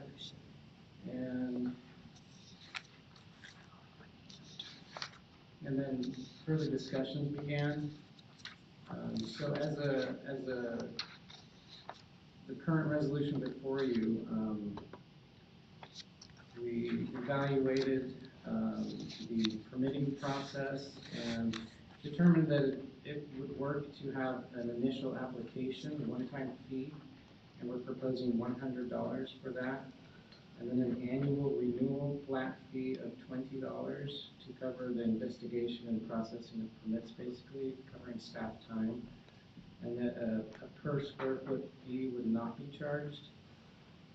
So that is what Jennifer has come up with here. You've got some attachments there. The first one explains the history of the sidewalk vendor permits. And attachment 2 also has the existing application for the sidewalk vendor permit. So, in summary, there's a fiscal impact, and it's basically to cover the staff costs for the permitting. The one-time investigations initially, that does make sure that the sidewalk area is in ADA compliance, isn't doing undue damage to the sidewalk, and that all the procedures and things are met that way. So you've got your standard 3 options to approve the resolution as presented, or you could amend it, or if you do nothing, we will, we could go and enforce that $2.50 per square foot. So I'll take any questions you have. And before questions, I don't know if my packet is a little wonky. The resolution that we're asking you to pass is on page 64 of your packet. There's something in the page number somewhere, but I just wanted to make sure that you're looking at the right thing. And then before I go to council on this, it's an opportunity for public comment again, on resolution 25007. Anybody have any public comment on this agenda item? Doesn't look like it. Let's go to council discussion. Councilor Sims? Looks like you want to say something. Yes. So $100 for the initial application, $20 for renewal. I mean, it still seems a little excessive for the initial application myself. I don't know, I would like to see a little less, maybe 50 myself. That's just my comment on it. Again, I would just comment that we're just trying to cover our staff costs. That's Jennifer's time. She estimates to review what needs to be reviewed, do a physical look, that sort of thing. Patty, you were about to say something? I was, and then James sort of answered my question, so I'll ask it the rest of the way. Yeah, how much time does she spend on those meetings, out of curiosity, or do you even know? No big deal. I mean, she hasn't done them yet because we haven't really had the permit process yet, so I think that's part of it. I think 2 hours in the grand scheme of you taking it in, you reviewing it, you doing the site visit, you writing something up, you having a file, an e-file, taking money. I mean, it's more than just simply saying yes. And so I think 2 hours is a pretty reasonable ballpark in the grand scheme of permit review. Councilor? This isn't just for the downtown, is it? That's my question. It's within city limits, I believe.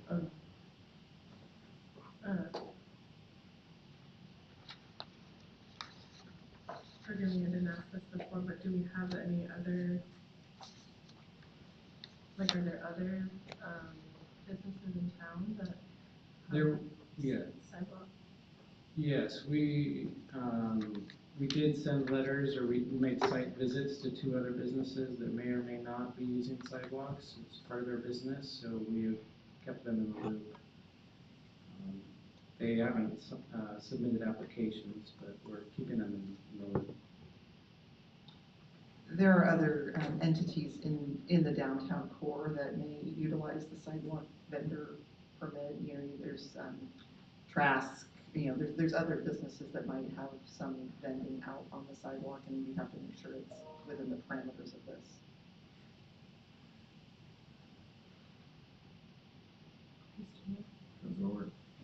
Who, like, is it the code enforcement would go around and make sure, like, how would you know if somebody has a permit or not, doesn't have a permit? There's stuff out on the sidewalk. Yes, it's a good question, and the code enforcement officer has been involved in this. I think that's the logical one. We just, haven't really got this going yet, but I see the code enforcement officer being involved in the process, yes.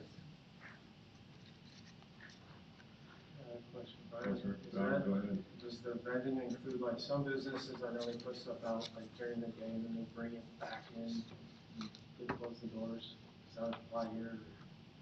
Yes, I think it's any business that is making it a part of their business to sell goods or services that is utilizing the sidewalk, public space. So James, is that the only distinction, is that it's a business using the sidewalk? I think this is intended to cover for-profit businesses. Yeah, so I'm gonna go on the record and tell everybody that I'm absolutely opposed to that sidewalk fee in general, period. And let me give you an example why. You just mentioned ADA accessibility, right? So what happens when the kids are playing basketball and they put up their basketball hoop and it takes up the entire sidewalk, of which there's 3 of those right now in the park behind the dairy in the neighborhood. Who's gonna go out there and tell those kids, I gotta get you $100 sidewalk fee? Or are you gonna have to take down your basketball hoop? Yeah, that's not something that's covered in this. So, and I would say that's gonna be that would be a code compliance, keeping the sidewalk clear. The distinction is that the folks that are responsible for the sidewalks today are responsible for the sidewalks when it comes to maintenance, upkeep, et cetera, and replacement. So there's already that portion of it too. I just don't see why this is necessary. And I see this as an obstruction to people coming downtown to do business. That's my 2 cents. Yeah, Brian, I'm totally against this as well. We're trying to not agitate businesses downtown and trying to advocate for them. I think this is kind of giving away that, so this is definitely no for me. So as a reminder, what's being requested of you is to modify the fee schedule. Right now, this code exists. It existed since, I don't know, 2019. So it's there. So the proposal is to modify this fee schedule to make it not based on square footage. If you want to get rid of the program in its entirety, that's a different proposal that we're not prepared to have you vote on this evening. You could provide us direction on that. That's why I'm just giving my opinion, because I wasn't able to give my opinion back when this came to opinion. And I don't have a vote on it again, so what would council like to do? Mr. Mayor. Council order. I feel like there's some people in the audience that might have did have an opinion on this when it was brought forward before, and so has anyone heard from anyone that might have an opinion on the new, we're talking about amending it. Has anyone heard from anyone about like the new, what it is going to, if we vote yes on this amendment, what the new, You're asking, the recommendation tonight is changing it from a square footage charge to a $100 fee or whatever it is, right? so I'm just curious if anyone has heard any comments about that. Because I was part of this original decision, and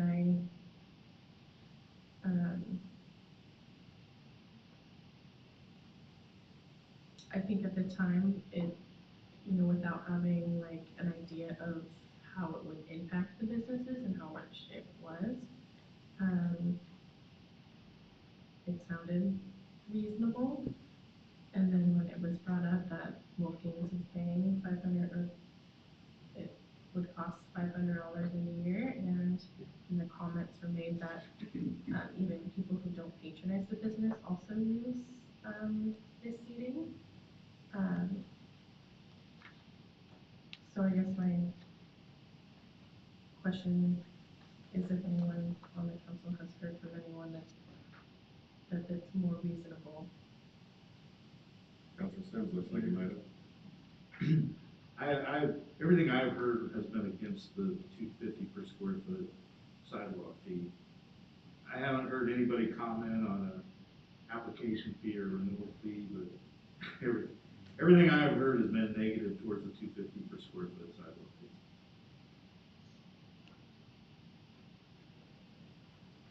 Mr. Mayor. Thank you. I was also on the governing body when we passed this, and I just would like to go ahead and kind of fill you all in about sort of what the thinking was at the time. The fee, $2.50 per square foot, I think I've already fallen on my sword and said I did not consider how high that might be for some of these businesses that were impacted, and I believe I apologize for that, and I just want to say sorry again. I think these fees are a little bit more reasonable. The thought was to kind of, set these standards in place, and if you read through some of them, I mean, when I read through this 5.5 years ago, it seemed reasonable to me when we were setting this up, and then, obviously the fees were to recapture the, institution of this standard, these standards through code compliance or whatnot. I think that $100 more reasonable, although, looking over there and hearing kind of Councilor Sims' input, maybe we need to talk about that some more and get there. I still think that we should have some sort of standards, but yeah, I'll just do my 2 cents. Appreciate that. If you want to talk about standards, I'm all for having that conversation all day long, because I think if we're talking about downtown specifically, let's bring in the residents down there that have stuff strewn all over the sidewalk when we have this discussion. What's their liability? What's their responsibility? I really think that if you want to have a discussion about it, let's incorporate everybody and let's talk this through a little bit more. Because I really don't see us going to knock on the door of a kid that's playing basketball who's clearly violating the space of a wheelchair to be able to go from one point to the other and tell them, you got to take your basketball hoop down or pay us $100. That's my 2 cents. I was thinking the exact same thing you were about the Jones Hotel, all the stuff that's sitting out there on the sidewalk. I'm still bound to a contract with Third Avenue Eatery, so I really don't think I can have a vote in this. I don't know what the process is on that. Yeah, it would be recommended that you abstain. I just want to know that by paying $100, it doesn't give you the ability to block the sidewalk and not have ADA access. That standard would apply that's one of the things that we want to make sure of. And so if there are areas where, and in my prior place of employment, we did make kids take down their basketball hoops, because it wasn't providing access. That's a different code standard. But you can't just pay a fee and get around that. Yeah, I didn't say that, but it's part of the discussion. So if the kids wanted to put a lemonade stand on the sidewalk, it'd be the same discussion. I think we have to vet all this stuff because it's what the code's addressing. It's addressing the use of the sidewalk. Mr. Mayor? To the point that you made about the apartments downtown, so would this apply to them or not? This is only for businesses? It's applied to profit-making businesses, as far as I can tell. And that's my fundamental problem. We're going after a certain class of folks because they can pay for it. That's the way I see it. If the council can do what they want to do, that's just my opinion.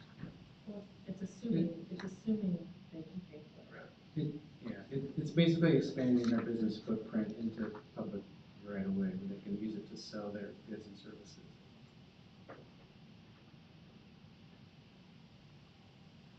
What's council want to do? Any action, no action? I have a question for James about if we still have the standards in place, but we do not have fee, what, is that still just code enforcement? Well, the current ordinance states that there will be a non-refundable fee as set by council resolution to cover the costs of investigation and processing. Must accompany an application for initial and renewal of sidewalk vendor permits. So that's what we're trying to achieve.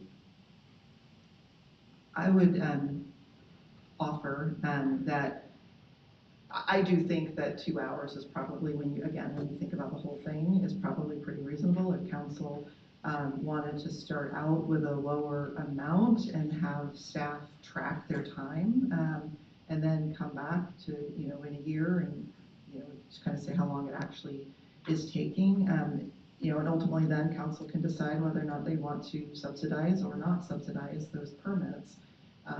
So that would be perhaps a compromise. Okay, Mr. Mayor, another question. Go ahead, So Councilor. we haven't been, so we instituted this in October, and then we had COVID, and we haven't been putting this into practice,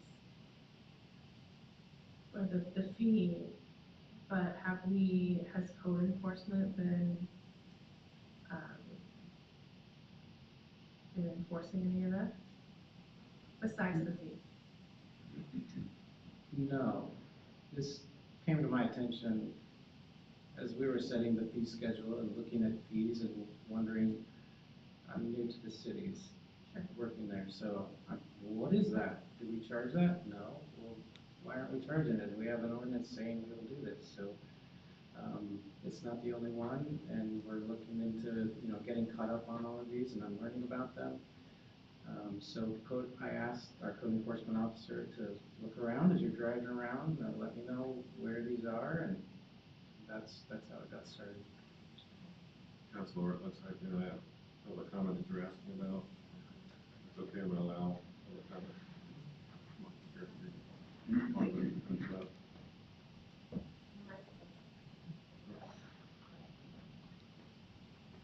Go ahead. I'm representing Wolfgangs. My question is for James, but I think you kind of answered it. Since 2019, has the standards been compromised? Have there been issues with anybody that you did send an invoice to? I'll ask your question.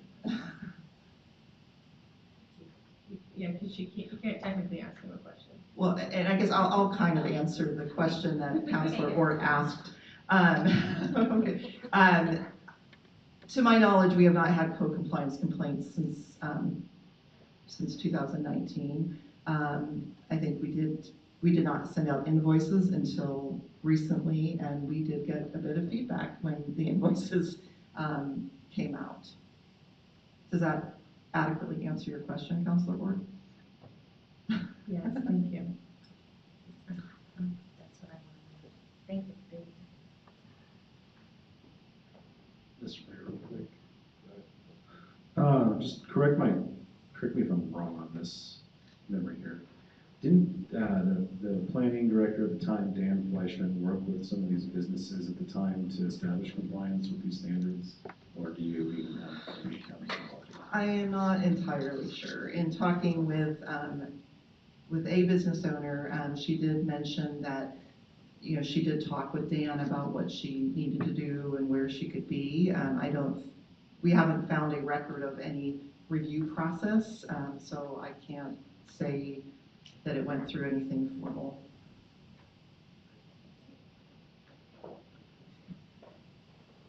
Okay, let's do something here. Mr. Mayor. Public comment. Can I make public comment? Is it open to other people? Oh, I allowed it the first time, go ahead.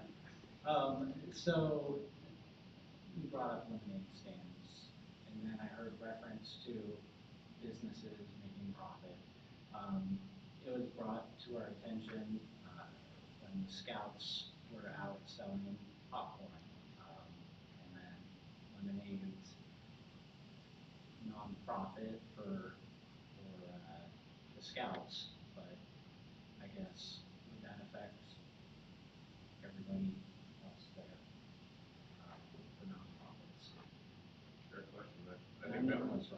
Yeah, thank you. I think that was my point, Council, is that I want to have if we want to talk about this, let's fully vet it before we let it continue to go. But it's up to you guys. What do you want to do? Council Ward.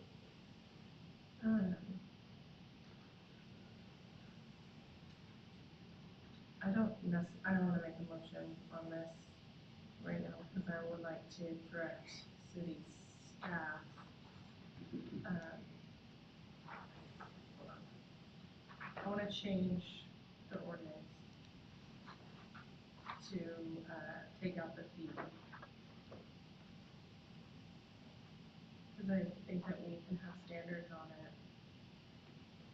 And then maybe if there is, instead of a fee, an application fee, then there can be a fine if you are out of compliance and you don't rectify it. Similar to our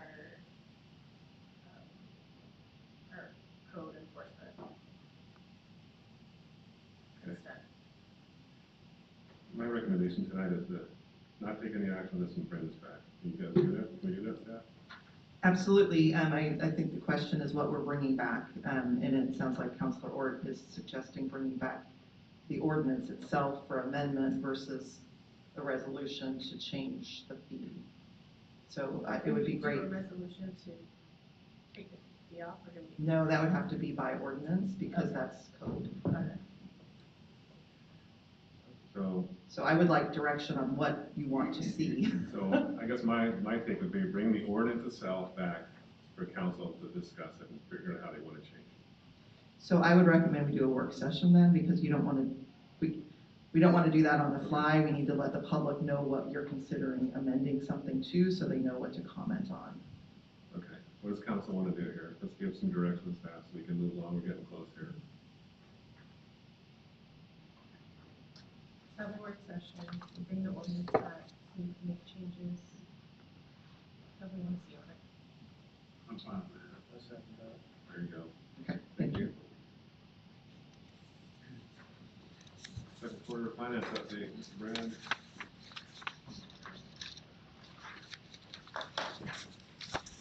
Good evening, this is James Brand this time for the quarter 2 finance update, representing myself.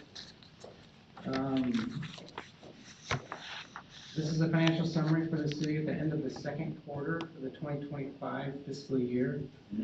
This, the first report, it's very spreadsheet-like. It's comparing the first half of this year against the first half of the prior year, and also against the budget for the current year, showing what percentage through the budget we've spent or earned for revenues. The second report that you should be familiar with by now is the bar chart comparing the budget and actuals with the revenues and expenses. And then the third report, this one is new. It's a pie chart showing the citywide revenues by type with percentages as represented through the first half of the year. So I'll make some comments, try to answer my own questions after I put this report together, so hopefully it'll answer some of yours if you've looked at it. On the revenue side, first off, we've altered a few of the revenues around. We're trying to align them to make it as simple and understandable as possible. Within the intergovernmental category, there used to be a few grants in there, and there was actually some taxes in there, so we've moved the grants to the grants line and the taxes to the taxes line, so hopefully that makes more sense. So if you're comparing it to the previous years or reports, it may be skewed a bit because of that. So overall, we've collected 51% of the budgeted revenues at the halfway point, so that seems pretty logical and good. Two notable things about that, though, is that we've received most all of the property taxes because we received most of those in November and December. So we're not going to get much more of that, but we haven't received many grants yet. So we have a lot of projects that are coming up, so the grant reimbursements will follow, so that will pick up in the second half of the year. The intergovernmental category itself is under-collected at this point of the year, and this is basically due to timing of some of the payments. The library CCRLS second quarter payment was received this month, as well as the quarterly marijuana tax payment, so that's why it's under-collected through the halfway point. On the expenditure side, we're well under budget, just 38% at this point of the year, and that's mostly due to what I say every time is that projects are in the future. They're coming, but they've been delayed a bit, or they're planned for the second half of the year. So the expenses we projected will pick up in the second half.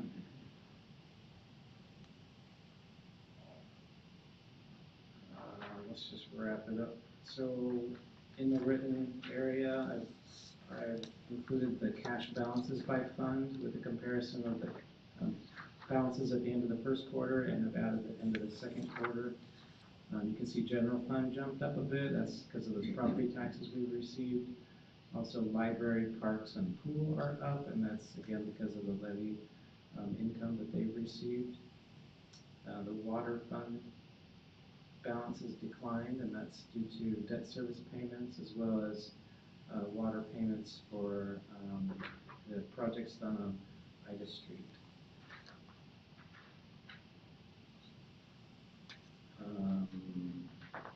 That's all I was going to say, but I'd be happy to answer any questions you have. Mayor? Looking at the grants and contributions for the revenue, so I know we're expecting a pretty big grant from the federal government on the roundabout, stormwater, I guess stormwater retention and the Getter's Way, but when does that come into play in the budget? Or So when do we expect those money?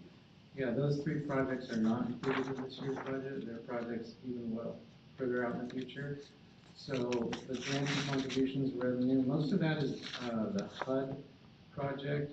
We had budgeted $415,000 for this year.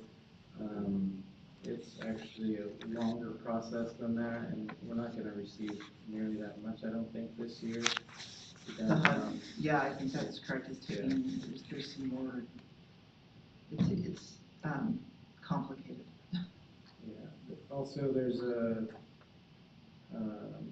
$686,000 for the OWRD water grant, and I think that project hasn't started yet. Right, that's the ASR project. Yeah, Shaft Road. $120,000 for the Safe Streets for All. So as we get grants and we think we might spend them, we budget, the whole thing just so we have the ability to spend it if the project is able to be completed quick enough. But a lot of these have been delayed. Thank you. Anybody else? Opportunity for public comment one more time. Okay. There was no discussion, right? Does anybody have anything? No? Thanks, James. Julia, I want to put Ross in the spot, but I was gonna think that you might do that. I'm going to. I would ask that we move the charter discussion to another meeting. Unless Ross has been hanging on some entire time and he can be brevity in his address. I'll leave it up to you. I have three sections to cover. I think we can go through them pretty quick, but I know it's getting late, and I don't want to tax you all more than you're already being taxed. I'm going to poll the council. What does council want to do with our attorney on this presentation? Push it for later. Don't take that yet. What would you like to do? I'd like to use it, that way we can have a fresh conversation. Ross, I hate to do that to you, but I appreciate you being here and hanging on, and I appreciate you answering the question that you were on with. So there you go. There was some benefit you got. So we'll work on getting that scheduled. There isn't a huge sense of urgency. We weren't going to get it for the May ballot anyway, so we've got plenty of time before the November. So I think I was going to suggest that if you didn't. So. Thanks, Ross. Thanks. All right, that leaves us with communication from city staff. And one of the reasons why I was okay with that, I have a bit of things. So I'm going to start, and I'm going to turn it over to Alyssa to give you a little bit of an update. I want to follow up on a question from a counselor after the last meeting where someone provided public comments and indicated that they wanted to file a formal complaint. And he was asking, what do we do with that? And so I actually asked Ross, who I think has now gotten off, and basically he said, if he wants to make actual complaints against you or anyone on council, he needs to submit those complaints, just sort of speaking during public comments isn't a complaint. It needs to be something specific, and then we can evaluate our next steps and decide what the process is. For example, his complaint about Councilor Sims seemed to be that Councilor Sims didn't respond to an email. That's not worthy of a response. If our response to a complaint about your conduct as city manager would be based on the substance of the complaint. If the complaint doesn't state an actual problem, or if the complaint doesn't allege a credible factual basis, then a response would range from no response necessary to summarily dismissed. So I can kind of go on a little bit more, but basically it's sort of the same as making a statement of I'm going to sue the city. Without any substance, it doesn't actually mean anything. So I just wanted to follow up on that. I also wanted to remind counselors in the weekly update. I mentioned the spring LOC conference. It's actually in North Bend.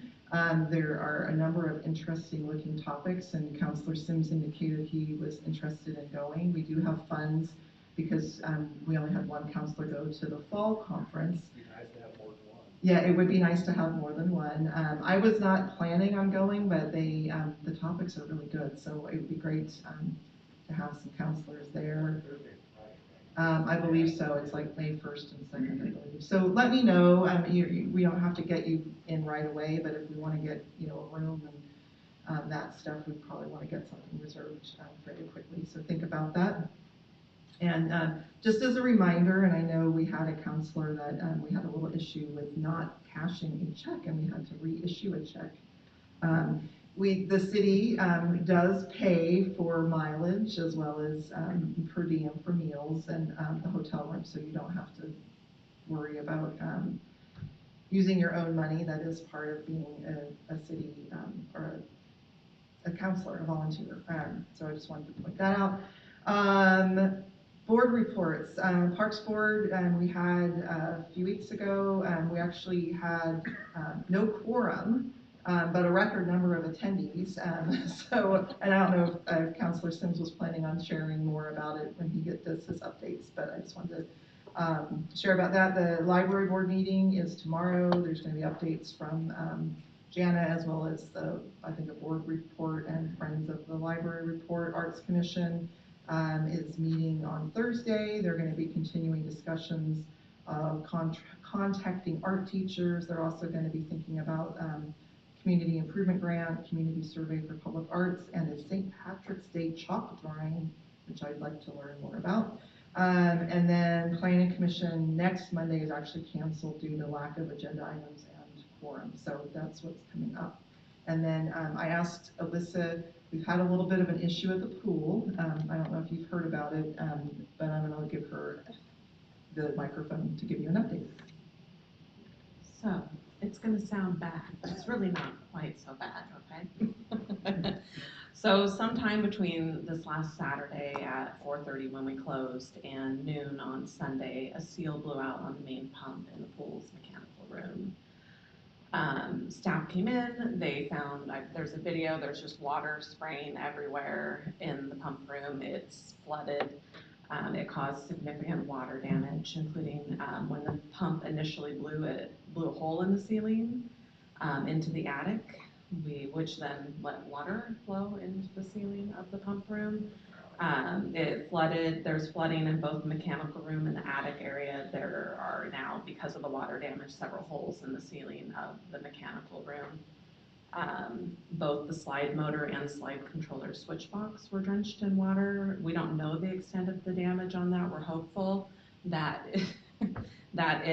with drying them out, it's going to take about 2 weeks to really let them dry out and fire them back up. And get them tested to make sure that they are up and running. Water also, as I mentioned, was raining down from the ceiling and it got onto some electrical junction boxes. And right now, we're working to dry everything out and assess the damage. Fortunately, this is where the good news is, there were no injuries. Staff was able to promptly shut off the pump when they discovered the issue. Mike Brash was literally pulling into the parking lot to do his daily maintenance when he got the call. And so it was great. Initial estimates for repairing the pump are around $3,000. That's an estimate. It was just a seal blew out in it. It was nothing that could have been prevented. It was like a fluke. So while there are those costs to repair that pump, to get it back up and running, which I did hear this afternoon, it was back up and running already. We have filed an insurance claim to cover all the water damage and the damages that this has caused. And so we'll be working with our insurance agent on that. And as a result, as you can probably imagine, the facility is closed right now. We've got it closed. We went ahead and closed it for the week just to be extra cautious. With this, the pool temperature has went down. It's 55 degrees. Minimum is 79 degrees in the facility. So for the health, for our health permit and everything. So we've got to get that back up and going and get the chemicals balanced. And so we've refunded and offered refunds or rescheduling to anybody who had a pool rental to make sure that they're taken care of. And we are adjusting memberships for a week to not expire right when they normally would and add a week on to the end of them. Just it was unexpected, not something that we could have prevented, and we want to make sure that we take care of our members. So with that, I don't have a lot more information, but we wanted to share that this happened. Just not one way out. I said we could have the polar plunge and we can charge people. Yeah, it was definitely unfortunate, and luckily we did have staff there. They said it was not, first question I asked was, is this because of the freezing weather that happened? I said, no, it was literally like a seal blew, and it was just not a good situation, but we're working hard to make sure that we can get everything taken care of and get the facility back up and running, hopefully next week. Thanks, Liz. Councilor. Julie, you done? That was it. I ended on a real upbeat note. Opportunity for communication from myself or the council. I always start with the council. So with the council, we got Mayor, Council Perry. I did have a meeting with Nick Raba and Paul. Paul willing to sit in on the meeting. He had committed to the Arts Commission position. We'd love to come in and just get some of his 2 cents worth.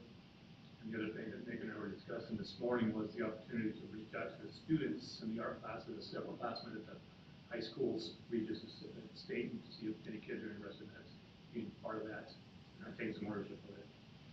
Awesome. Councilor Sims.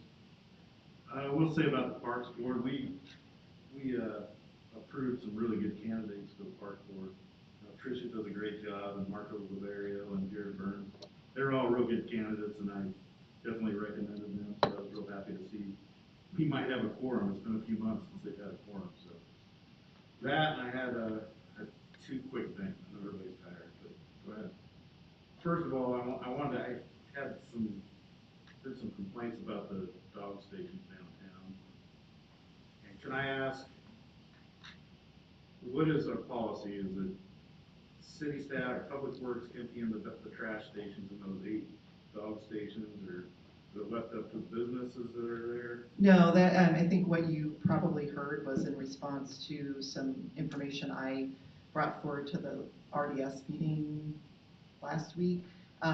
There was a miscommunication between Public Works Administration and Public Works Operations. The Public Works Operations folks are the ones that actually do the trash emptying, and they weren't aware that the waste stations were put in, so they weren't really consulted, and then they actually didn't know the full number, and so There was a little bit of feedback from them asking, hey, would it be possible to maybe reduce the number, take some out? And I told our ops supervisor that I would bring that up to RDS and get their thoughts.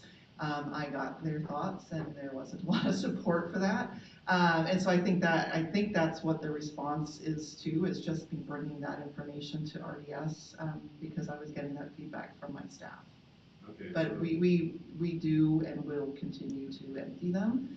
It is added work, it's added time, and as you remember, from the Parks Board or the Parks levy discussion, it's on a tight string too, and so everything that they're doing is just more stuff that they're doing and less time they have to do other things, and it adds up. But we will continue honoring what the city funded, through the dog waste stations. Okay, I just wanna make sure it's clear to all businesses that we're taking out the dog poop. Yeah. And removing it, and that's our job, okay. And I don't know if the mayor wanted to bring this up or not, but I was gonna talk about down at the fire station. This is more for a public works issue. For mitigation of firefighter lake down there. Firefighter lake. Yeah, I did get a heads up this afternoon today that was on the radar, and that is in talking with staff. That's something that's always been a little bit there, but it was exacerbated by the Ida Street project. So it wasn't because of the Ida Street project, but it was made worse because of the Ida Street project. And we are in talks with Canyon, or will be in talks with Canyon, contracting about basically lowering that storm drain out there so that the lake is no more. Okay, yeah, cause I mean, it's pretty bad. I took a drive out there this morning, and it needs, the canyon paving needs to correct that, so there's not that huge lake there. Yeah, it's not so Canyon isn't the entity that did Ida Street, so it's not, again, I mean, I was talking with Michael about it. They didn't create the problem, they made it worse. And so we could say, hey, you need to bring it back to the level it was before, but that's still not necessarily solving the problem. So we need to lower the storm drain. So that's what we're gonna be working with Canyon Contracting to do. Canyon Yeah, contract, yeah. sorry.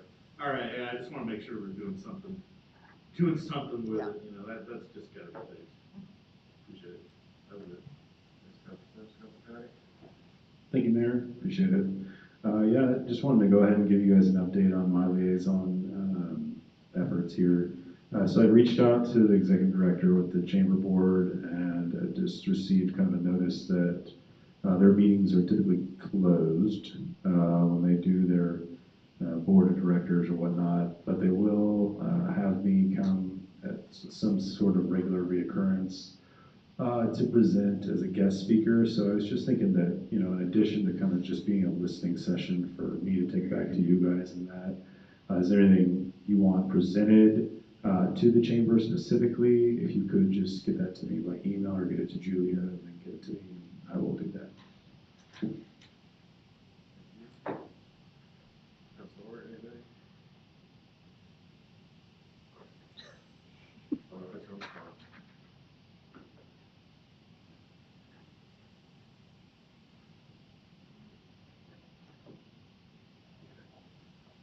Council Bauer, anything? All right, I just want to thank the council for all their efforts over the last couple of weeks. We've had a lot of work sessions, a lot of time, a lot of commitment, a lot of discussion, ad nauseum sometimes. But it's all towards the effort of trying to address the situation and the issues and challenges that we face. So I appreciate everyone participating as well as staff. Julie, did I hear something about SMAC, about Sean stepping down? Yes, Sean Tate did resign from SMAC. SMAC, he's staying through the end of this legislative season, so he's not gone yet. There is a meeting this week. We were supposed to have it last week, but because of the weather, we ended up not having of just the SMAC members to kind of discuss what we want to do from there. And so then I was going to bring once I know a little bit more about what the thought is, I was gonna bring that to council to have you provide input on whether or not we find it beneficial to remain members of SMAC. You know, my 2 cents is I think the value was in the lobbyist, you know, and the support. You know, but that said, I mean, there's still, you know, the small group of administrators is talking and meeting and getting stuff done, but there's a lot of meetings and, you know, and work, and I don't know that that's gonna be the most efficient thing for us. So we'll, once I know a little bit more, I'll bring that to council and seek your input. Okay, thank you. Yes, ma'am. Council Ward, go ahead. I think we talked about this a little bit, but Julia, wasn't SMAC, like, Sean Tate brought SMAC to the group, like how? Yeah. And now he's leaving? Yeah, I mean, there was a little bit of internal friction, I guess I'll say. We have a contract with Sean Tate. I think it's just an annual contract, so then we'll have to decide. I mean, I certainly don't think that amount of money to an organization without a lobbyist makes sense, and I guess The whole we. point was to have a lobbyist for Right. small. Right, and so once I know more about what the other cities are thinking, then I'll be able to give you input on, is there another lobbyist that we think would be, you know, equally as good, or do we feel maybe, you know, we just wanted to stay with Sean. I don't know if that amount of money he would be doing for just one city and how that would work, or we just don't have anybody. Thanks. Last thing I'll say is I had a meeting with Eric Pritchard from the hospital. I reestablished our quarterly meetings with Maggie, so that'll take place in April, and he did throw down the gauntlet of the dodgeball tournament, so I want to remind council, especially young guns, that feel compelled to go out and participate, that I think you should spearhead it, Councilor Patty, but there you go. And with that, anything else? Want to go home? Thanks for everybody's efforts tonight. That's called adjournment. That's why I say no. Yep, that is You are 100% not- why You are not. not getting me out on that court to have a ball thrown at me. Like, it's just not happening.